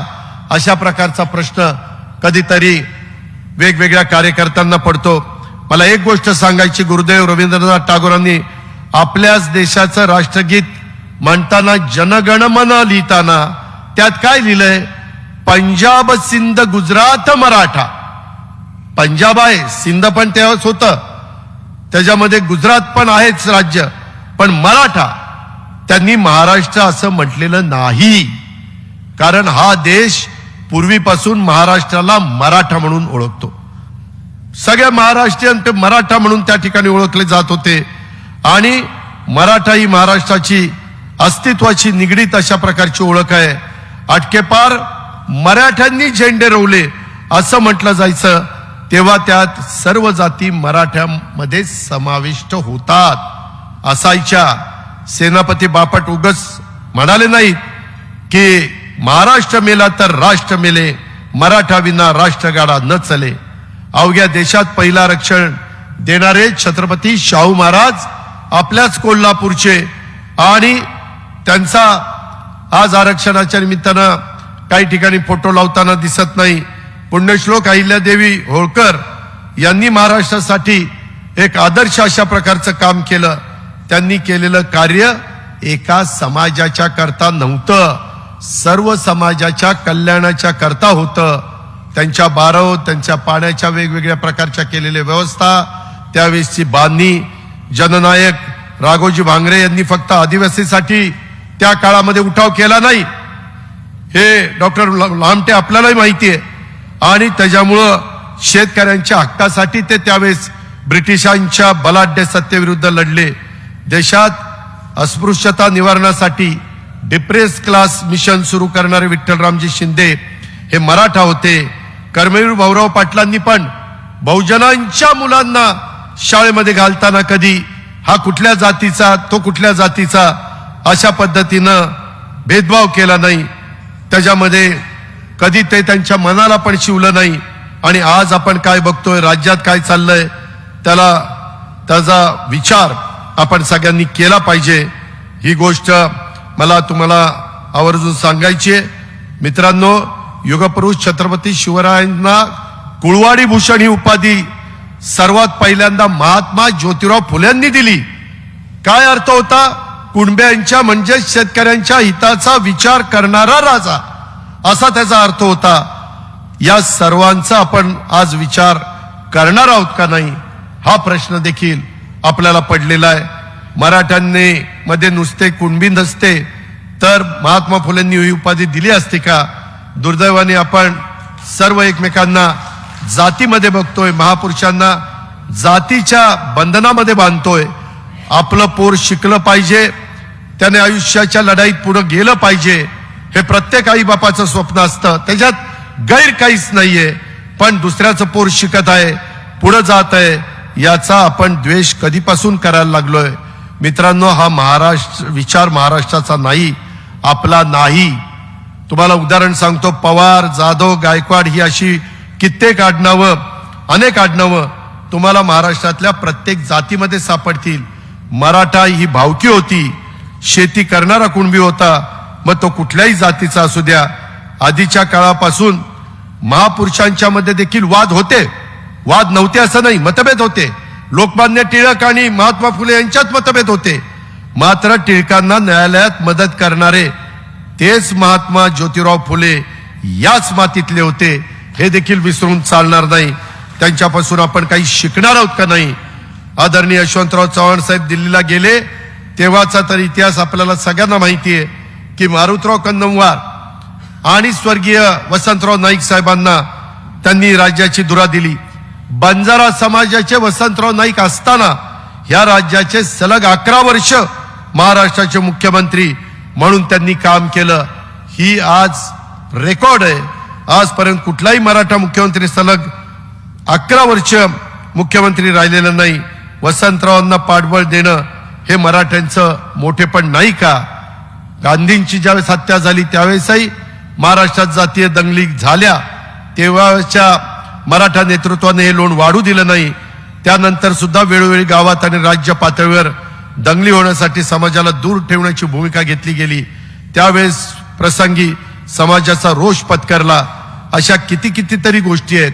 मला पुन्हा पुन्हा तुम्हाला सगळ्यांना सांगायचं की आज महाराष्ट्रात समाजामध्ये तेढ निर्माण होईल अशी चिथावणीखोर भाषणं होत आहेत. या बाजूने होत आहेत, त्या बाजूने होत आहेत. समाजाला चिथावणी देऊन दुसऱ्या समाजाच्या विरोधामध्ये उचकवण्याचा काम केलं जातंय. हे बाबांनो थांबलं पाहिजे, हे थांबायलाच हवं. यातून दंगली घडल्या तर कोण त्याला जबाबदार? हे दंगलीचं सगळ्यात मी अनेक वर्ष बघतो, जर कुठं दंगल झाली तर गरीबाचं घर जळतं, रक्त सांडतं ते गरीबाचं सांडतं, तरुण पोरांचं ह्याच्यात आयुष्य बर्बाद होतं. नावं आली तर पुढं नोकरीचा प्रश्न निर्माण होतो. आज महाराष्ट्रात कोणी राजकारणासाठी जाती जातीमध्ये भांडण लावून दंगली घडून आणत असतील तर मी सांगतो राष्ट्रवादी काँग्रेस पक्ष आणि हा अजित पवार ते होऊन देणार नाही. भले त्यासाठी किती मोठी किंमत मोजावी लागली तरी चालेल, तरी देखील हे होऊन दिलं जाणार नाही. जे आपल्या भावी पिढीच्या दृष्टिकोनातनं, राज्याच्या दृष्टिकोनातनं चुकीचं होणार आहे ते इथं होऊन दिलं जाणार नाही. साताऱ्यामध्ये तुम्हाला आठवत असेल पुसेसावळीची दंगल झाली, तिथं मी अचानक एकटा गेलो. दंगलीत ज्यांना फटका बसला त्या कुटुंबाला भेटलो. दंगली होऊन गरिबाचं रक्त मी कदापि सांडू देणार नाही. मी आणि राष्ट्रवादी काँग्रेस पक्ष त्याच्या विरुद्ध आहोत आणि हाच आपला विचार आहे, तीच आपली भूमिका आहे. आणि म्हणून सगळ्यांना घेऊन आपण पुढे जाण्याचा काम करूया. आपल्या ताटात कमी असेल तर काढून दुसऱ्याला देणं ही आपल्या महाराष्ट्राची संस्कृती आहे. दुसऱ्याचं ताट ओढून घेणं ही आपली संस्कृती नाही. कोणाच्या ताटाखालचं मांजर होणं हे देखील महाराष्ट्राच्या रक्तात नाही. आजपर्यंत या पार्श्वभूमीवर आपण सर्वजण समाज म्हणून कधीपासून कोते झालोय याचा विचार झाला पाहिजे. आज लोक एकमेकांची लायकी काढतायत. हे काय? माणसाची लायकी जातीवर अवलंबून नसते, ती त्याच्या कर्तृत्वावर अवलंबून असते. छत्रपती शिवरायांच्या सैन्यात रामोशी समाजाचे बहरजी नाईक स्वकर्तृत्वाच्या जोरावर हेर खात्याचे प्रमुख झाले. हे आपण कसं विसरतो? डॉक्टर बाबासाहेब आंबेडकरांच्या पाठीशी शाहू महाराज उभे राहिले होते. त्यांच्यासाठी त्यांनी माणगाव परिषद घेतली गेली होती. हेही आपण कदापि विसरू शकत नाही. द्रष्टे राज्यकर्ते सयाजीराव गायकवाड आणि भारतरत्न डॉक्टर बाबासाहेब आंबेडकरांचं नातं कदापि आपल्याला विसरता येणार नाही. आज कुठे आपण चाललेलो आहोत याचा विचार करायला हवा. छत्रपती शिवरायांच्या मावळ्यात जात नसते. संत ज्ञानेश्वर माऊली आणि जगद्गुरु तुकाराम महाराजांच्या वारकऱ्यांच्या मध्ये जात नसते आणि जातीचा अहंकार पण त्यांच्यात नसतो. ही महाराष्ट्राची संस्कृती आहे. तुकाराम महाराज त्यांच्या एका अभंगात उगाच म्हणाले होते का, बरे झाले देव कुणबी झालो. महाराष्ट्रात एक अशी जात नाही की ज्या जातीतनं संत निर्माण झालेले नाहीत. आणि आज आपण या संतांना त्यांच्या त्यांच्या जातीत बांधायला लागलोय. हे दुर्दैव आहे. गाडगे बाबांनी देखील प्रत्येक जातीसाठी धर्मशाळा काढलेल्या आपल्याला माहिती आहेत. फक्त स्वतःच्या जातीसाठी त्यांनी विचार केला नाही. राष्ट्रसंत तुकडोजी महाराजांनी देखील राष्ट्राचा आणि गावाचा विचार त्यांच्या ग्रामगीतातून मांडला. हेही नवीन पिढीनं विसरू नये, सगळ्या नेते मंडळींनी विसरू नये. आपल्याला गावगाडा सर्व जाती मिळून आपण चालवतो. सर्व जातींना एकमेकांच्या सोबत सामंजस्यानं राहिलं तरच गावाचा विकास होतो, उत्कर्ष होतो. त्यामुळे एकोपा ही गावाला आणि समाजाला पुढे नेण्याची पायरी आहे. हे आपल्याला कदापि विसरता येणार नाही. तू अलीकडचा मी पलीकडचा हे चालणार नाही. मराठा समाजासाठी त्यांचा न्याय हक्काचं स्वतंत्र आरक्षण असायला हवं ही आपली ठाम भूमिका आहे. त्यासाठी आरक्षणाची मर्यादा वाढून घ्यायला हवी आणि त्यासाठीच जातीनिहाय जनगणना व्हायला हवी ही आपली मागणी आहे. ज्या मराठा समाजाच्या आणि इतर समाजाच्या लोकांच्याकडे कुणबी असल्याचे ऐतिहासिक कायदेशीर नोंदी असलेले दाखले आहेत त्यांना शासकीय नियमानुसार कुणबी समाजाचं ओबीसी मध्ये असणारं आरक्षण मिळायला हवं. यात चुकीचं काय? कायदेशीर प्रक्रिया पार पाडून लोकांनी लोकशाही मार्गाने आरक्षण मिळण्याचा अधिकार कोणी कोणाचा हिरावून घेऊ शकत नाही. जाती जातीत दंगली करण्याची भाषा आणि कृती कृपा करून या शिवरायांच्या महाराष्ट्रामध्ये कुणी करू नये. एकमेकांना धमक्या ह्या कुणी देऊ नये. हा अजित पवार राजकारणात असेपर्यंत कोणालाही दंगली घडून गरिबांचं रक्त सांडायला देणार नाही. कोणाला तरी चिथावणी तसंच पोराबाळांचं करिअर उद्ध्वस्त होऊ देणार नाही. हीच माझी भूमिका आहे. हीच राष्ट्रवादी काँग्रेस पक्षाची भूमिका आहे. हाच आपला विचार आहे. हाच विचार आणि संदेश घेऊन आपल्याला भागाभागामध्ये जायचं आहे आणि आपल्या सगळ्यांची भूमिका त्या ठिकाणी मांडायची आहे. मित्रांनो, एकीकडं हे इतिहासाकडे बघत असताना वेगवेगळ्या गोष्टी आपण पाहतो. माझी आपल्याला विनंती आहे की आम्ही एकनाथराव शिंदे, देवेंद्र फडणवीस, आम्ही सगळेजण, माझी सगळ्या लोकप्रतिनिधींना, महाराष्ट्रातल्या तमाम जनतेला, शेवटच्या माणसाला विनंती आहे की वेगवेगळ्या समाजाला दिलेल्या आरक्षणाला कोणत्याही प्रकारचा धक्का न लावता, त्याच्यामध्ये जसं मध्ये बिहारनी पण मला वाटतं 10% आरक्षण वाढवलं, ती काहीतरी कॅप होती 50%ची, ती कॅप देखील त्यांनी वाढवली. आपण माग इजाबिजा झालेली आहे, तेव्हा हायकोर्टात आणि सुप्रीम कोर्टात ते टिकलं नाही. आता तिजा होऊन द्यायची नाही. आता आरक्षण देताना दुसऱ्या कुठल्याही घटकावर अन्याय न होता ते आरक्षण देण्याच्या बद्दलचं सगळं जे काही कार्यवाही करायची असते, मागास आयोग असेल, बाकीच्या सगळ्या गोष्टी असतील, शिंदे समिती असेल, बऱ्याच गोष्टी चालू आहेत, त्या सगळ्या व्यवस्थित करण्याच्या बद्दल एकनाथराव शिंदे, देवेंद्रजी, आम्ही सगळेजण त्या ठिकाणी प्रयत्न करतोय. त्याच्यात कुठेही आमच्यात मतभेद नाही. कधी कधी वेगवेगळ्या प्रकारच्या बातम्या प्रसिद्ध होतात, त्या बातम्यामध्ये काही अर्थ नसतो. प्रत्येक वेळेस तुम्हाला आम्हाला सांगता येत नाही. आता मधी कुठं मी सांगितलं होतं डेंगू, तू येऊन मला डासाला चावला, मला 14 दिवस थांबावं लागलं. अक्षरशः इतका विकनेस आलेला होता. त्याच्यामध्ये 7 दिवस दिवाळीचे गेले. त्याच्यामध्ये गर्दीत जाऊ नका म्हणून डॉक्टरांनी सांगितलं. 3 आठवडे गेले. खुशाल काय म्हणले, राजकीय आजार झाला. अरे कशाचा राजकीय आजार झाला? मी काय राजकीय आजारांनी लेचा पेचा घाबरणारा माणूस नाही. ते तसलं माझ्या रक्तात पण नाही. त्याच्यामुळं त्यामध्ये मी मागं 5 तारखेला सगळं तुम्हाला सांगितलेलं आहे. मी मागं जात नाही. परंतु शेवटी तुम्हाला एक गोष्ट सांगतो, आम्हाला सातत्याने गाफील ठेवण्यात आलं. यामध्ये प्रफुल्ल पटेल, सुनील तटकरे आणि काही प्रमुखांच्या पासून ह्या सगळ्या गोष्टी सगळ्यांना माहिती आहे. मित्रांनो, इथं दिलीप वळसे पाटील आणि बाकीचे पण सगळे बसलेत. मी आपल्याला सांगतो, हे जे काही घडलं आणि कार्यकारिणी झाली, मला कालही वर्किंग कमिटी आम्ही घेतली,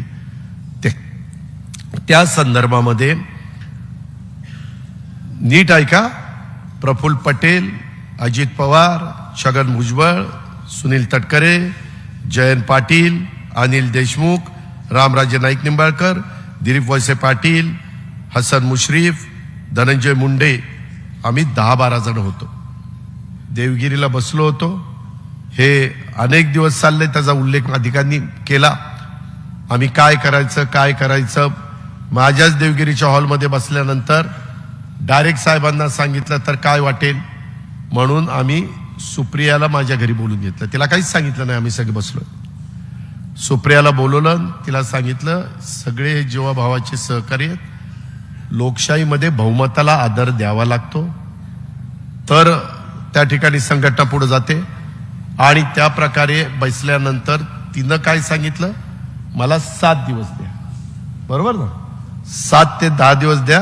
थोडंसं मी साहेबांना कन्व्हिन्स करते, माझ्यावर सोपवा. आम्ही 7-8-10 दिवस थांबलो. पुन्हा आम्ही जयंत पाटील, अनिल देशमुख पण होते. पुन्हा आम्ही एकत्र बसलो की बाबा सरकारमध्ये गेलं पाहिजे, आमदारांचे काय स्थगित्या मिळालेल्या आहेत, विकास कामं थांबलेली आहेत, अमुक झालेलं आहे, तमुक झालेलं आहे, इतर अनेक प्रकारचे प्रश्न आहेत, बहुजन समाजाचा विचार झाला पाहिजे वगैरे वगैरे, अल्पसंख्याक समाजाचा विचार झाला पाहिजे. या सगळ्या गोष्टी करत असताना पुन्हा आम्ही डायरेक्ट साहेबांच्याकडे गेलो. साहेबांनी ते सगळं ऐकलं. ते म्हणले ठीक आहे, बघू आपण काय ते. पुन्हा आम्ही यशवंतराव चव्हाण प्रतिष्ठानला सगळ्यांना गेलो. वेळ जात होता. आम्ही म्हणत होतो की बाबा वेळ जातोय, एकदा काय तो निर्णय त्या ठिकाणी घ्या. आणि नंतर मग आम्हाला सांगितलं की ठीक आहे. त्याच्या संदर्भामध्ये त्याच्या आधी मला वाटतं 1 मे होता, ते यांना माहिती नाही. आणि मला बोलून सांगितलं की बाबा आता सरकारमध्ये त्या ठिकाणी जावा, मी अध्यक्षपदाचा राजीनामा देतो. आणि 1 मे होता, काहीतरी पुस्तकाचं प्रकाशन होतं नवीन. 1 मिनिट. परंतु 1 मेला आम्ही अनेक जण कुठं कुठं झेंडावंदन वगैरे कार्यक्रम, कामगार दिन असतो आणि झेंडावंदन असतं, महाराष्ट्र दिन म्हणून 2 तारखेला तो कार्यक्रम झाला. 2 तारखेला यांना कुणाला माहिती नाही, घरातल्या फक्त 4 माहिती होतं आणि ते राजीनामा देणार होते. तशा पद्धतीने राजीनामा दिला. 15 लोकांची कमिटी तिथंच जाहीर केली आणि त्यांनी बसावं आणि अध्यक्ष निवडावा. त्याच्यामध्ये राजीनामा दिल्यावर सगळेजण एकदम आश्चर्यचकित झाले आणि त्याच्यातनं तिथं वातावरण वेगळं झालं. आणि मग नंतर ते घरी गेले. घरी गेल्यानंतर वेगवेगळ्यांनी वेगवेगळी प्रतिक्रिया त्या ठिकाणी दिली. मित्रांनो, इथं आनंद परांजपे बसलाय, इथंच आहे, आणि जितेंद्र आव्हाड यांना राजीनामा दिल्यानंतर सगळीकडं मीडियात आल्यानंतर त्यांना बोलून घेतलं आणि त्यांना सांगितलं की उद्यापासून चव्हाण प्रतिष्ठानला काही लोक, महिला, युवक वगैरे पाहिजे आणि त्यांनी तिथं आंदोलन करायचं. अरे आम्हाला सांगा ना, म्हणजे राजीनामा परत घ्या. मला काही कळलं नाही आहे का, मला कळलंच नाही माणिकराव का. म्हणजे जर द्यायचा नव्हता तर कोण नाही द्यायचा. त्याच्या संदर्भामध्ये ही घोषणा मग रोज जाऊन बसायची तिथं आणि ती ठराविकच टाळकी होती तिथं. ठराविकच, एक आमदार पण नव्हता. जितेंद्र सोडला तर एक आमदार पण नव्हता. आम्हालाही काही कळना काय चाललंय हे. मला एक सांगतायत, इतर एक सांगतायत. मागं तर सगळी हिस्ट्री मी तुम्हाला सांगून टाकली.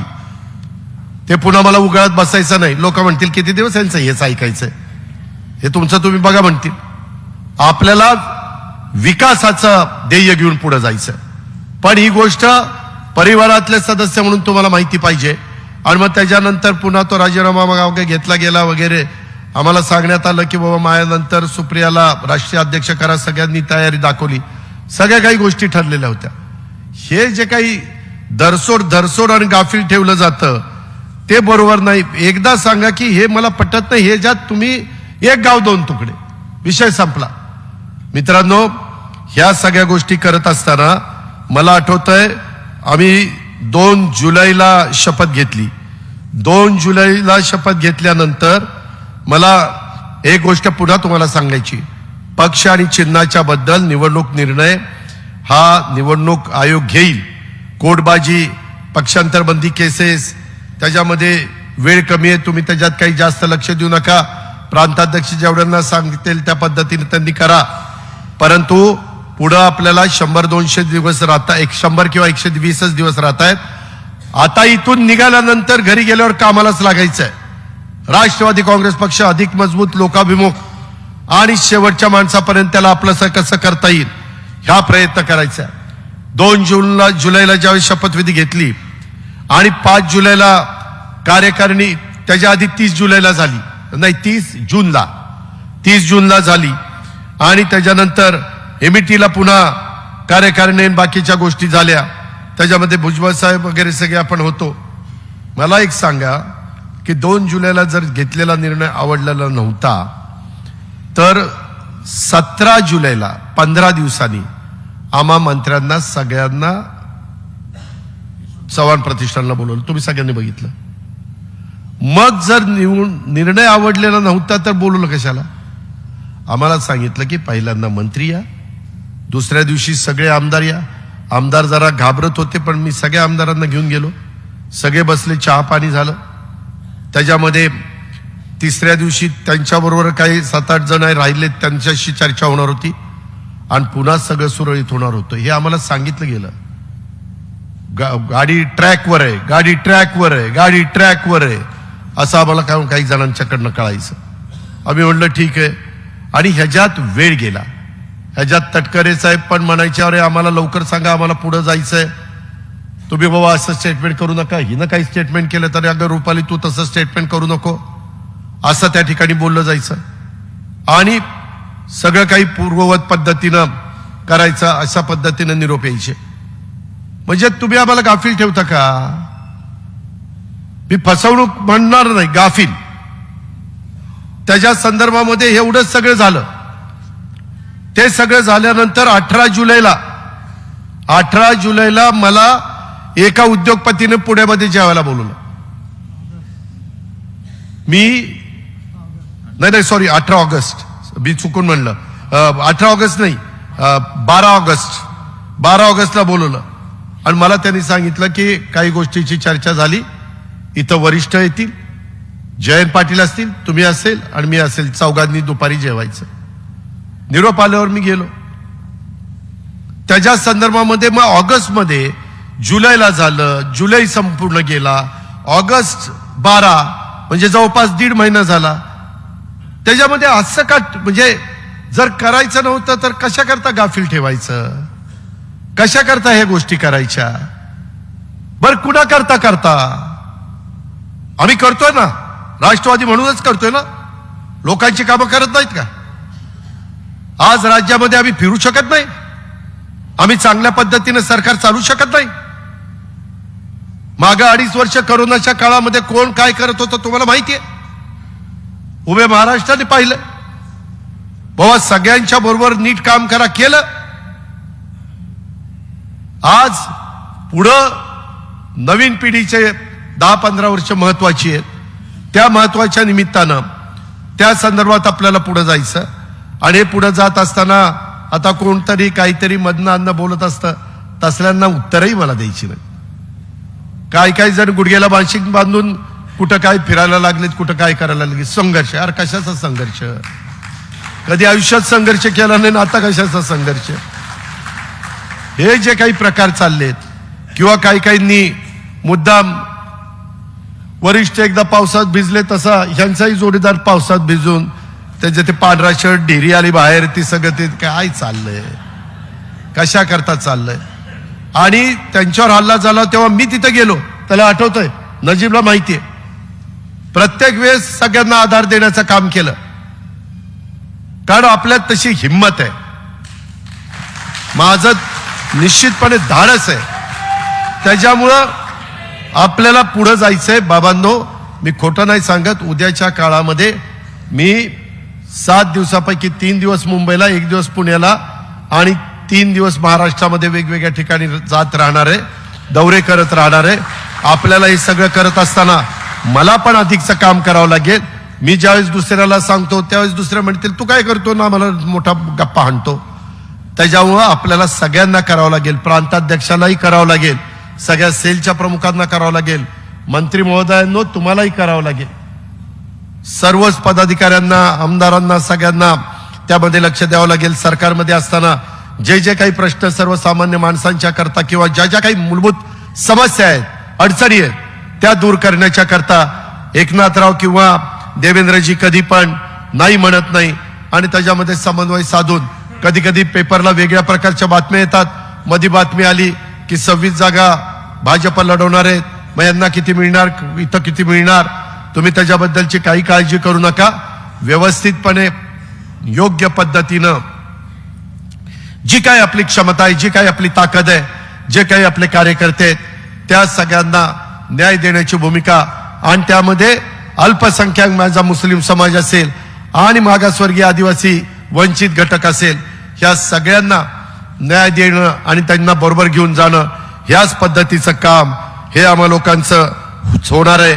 माझ्या सकट 9 मंत्री आहेत, त्या प्रत्येकाने थोडे 4-4 जिल्हे वाटून घेऊन तिथं संपर्क ठेवला पाहिजे आणि तिथं सातत्याने गेलं पाहिजे. ह्याही बद्दलची विनंती मी आपल्या सर्वांना या निमित्तानं करून इच्छितो. कुठल्याही परिस्थितीमध्ये आपल्याला तडजोड करायची नाहीये. त्या संदर्भात निर्धार नव पर्वाचा वैचारिक मंथन, घड्याळ तेच वेळ नवी, ह्याच पद्धतीचं काम हे करत राहायचंय. त्याच्यात आम्ही कुठं कमी पडणार नाही. भूतच्या बद्दल मात्र कुठं कमी पडता कामा नये, अशा प्रकारची माझी विनंती आहे. जर कुठल्या राष्ट्रीय जिल्ह्याच्या अध्यक्षांना किंवा कुणाला काही शंका आली, आमदारांना, कुणाला, माझ्या आमदारांना, पदाधिकाऱ्यांना काही कानावर आलं, काही वेळ वाटलं तर केव्हाही हक्काने विचारत चला. पण आपण सगळेजण स्वतःला झोकून राष्ट्रवादी काँग्रेस पक्ष अधिक जोमाने पुढे कसा जाईल याबद्दलच ह्या 2 दिवसाच्या शिबिरातनं शिदोरी घेऊन आपण आपापल्या भागामध्ये त्या ठिकाणी जाऊया आणि एक नवीन इतिहास ह्या राज्यामध्ये घडवण्याच्या करता सगळे जनजीवाचं रान करूया, अशा प्रकारची आग्रहाची नम्रतेची कळकळीची विनंती करतो आणि आपण सगळेजण इथं उपस्थित राहिलात त्याबद्दल आपल्यालाही देखील सगळ्यांना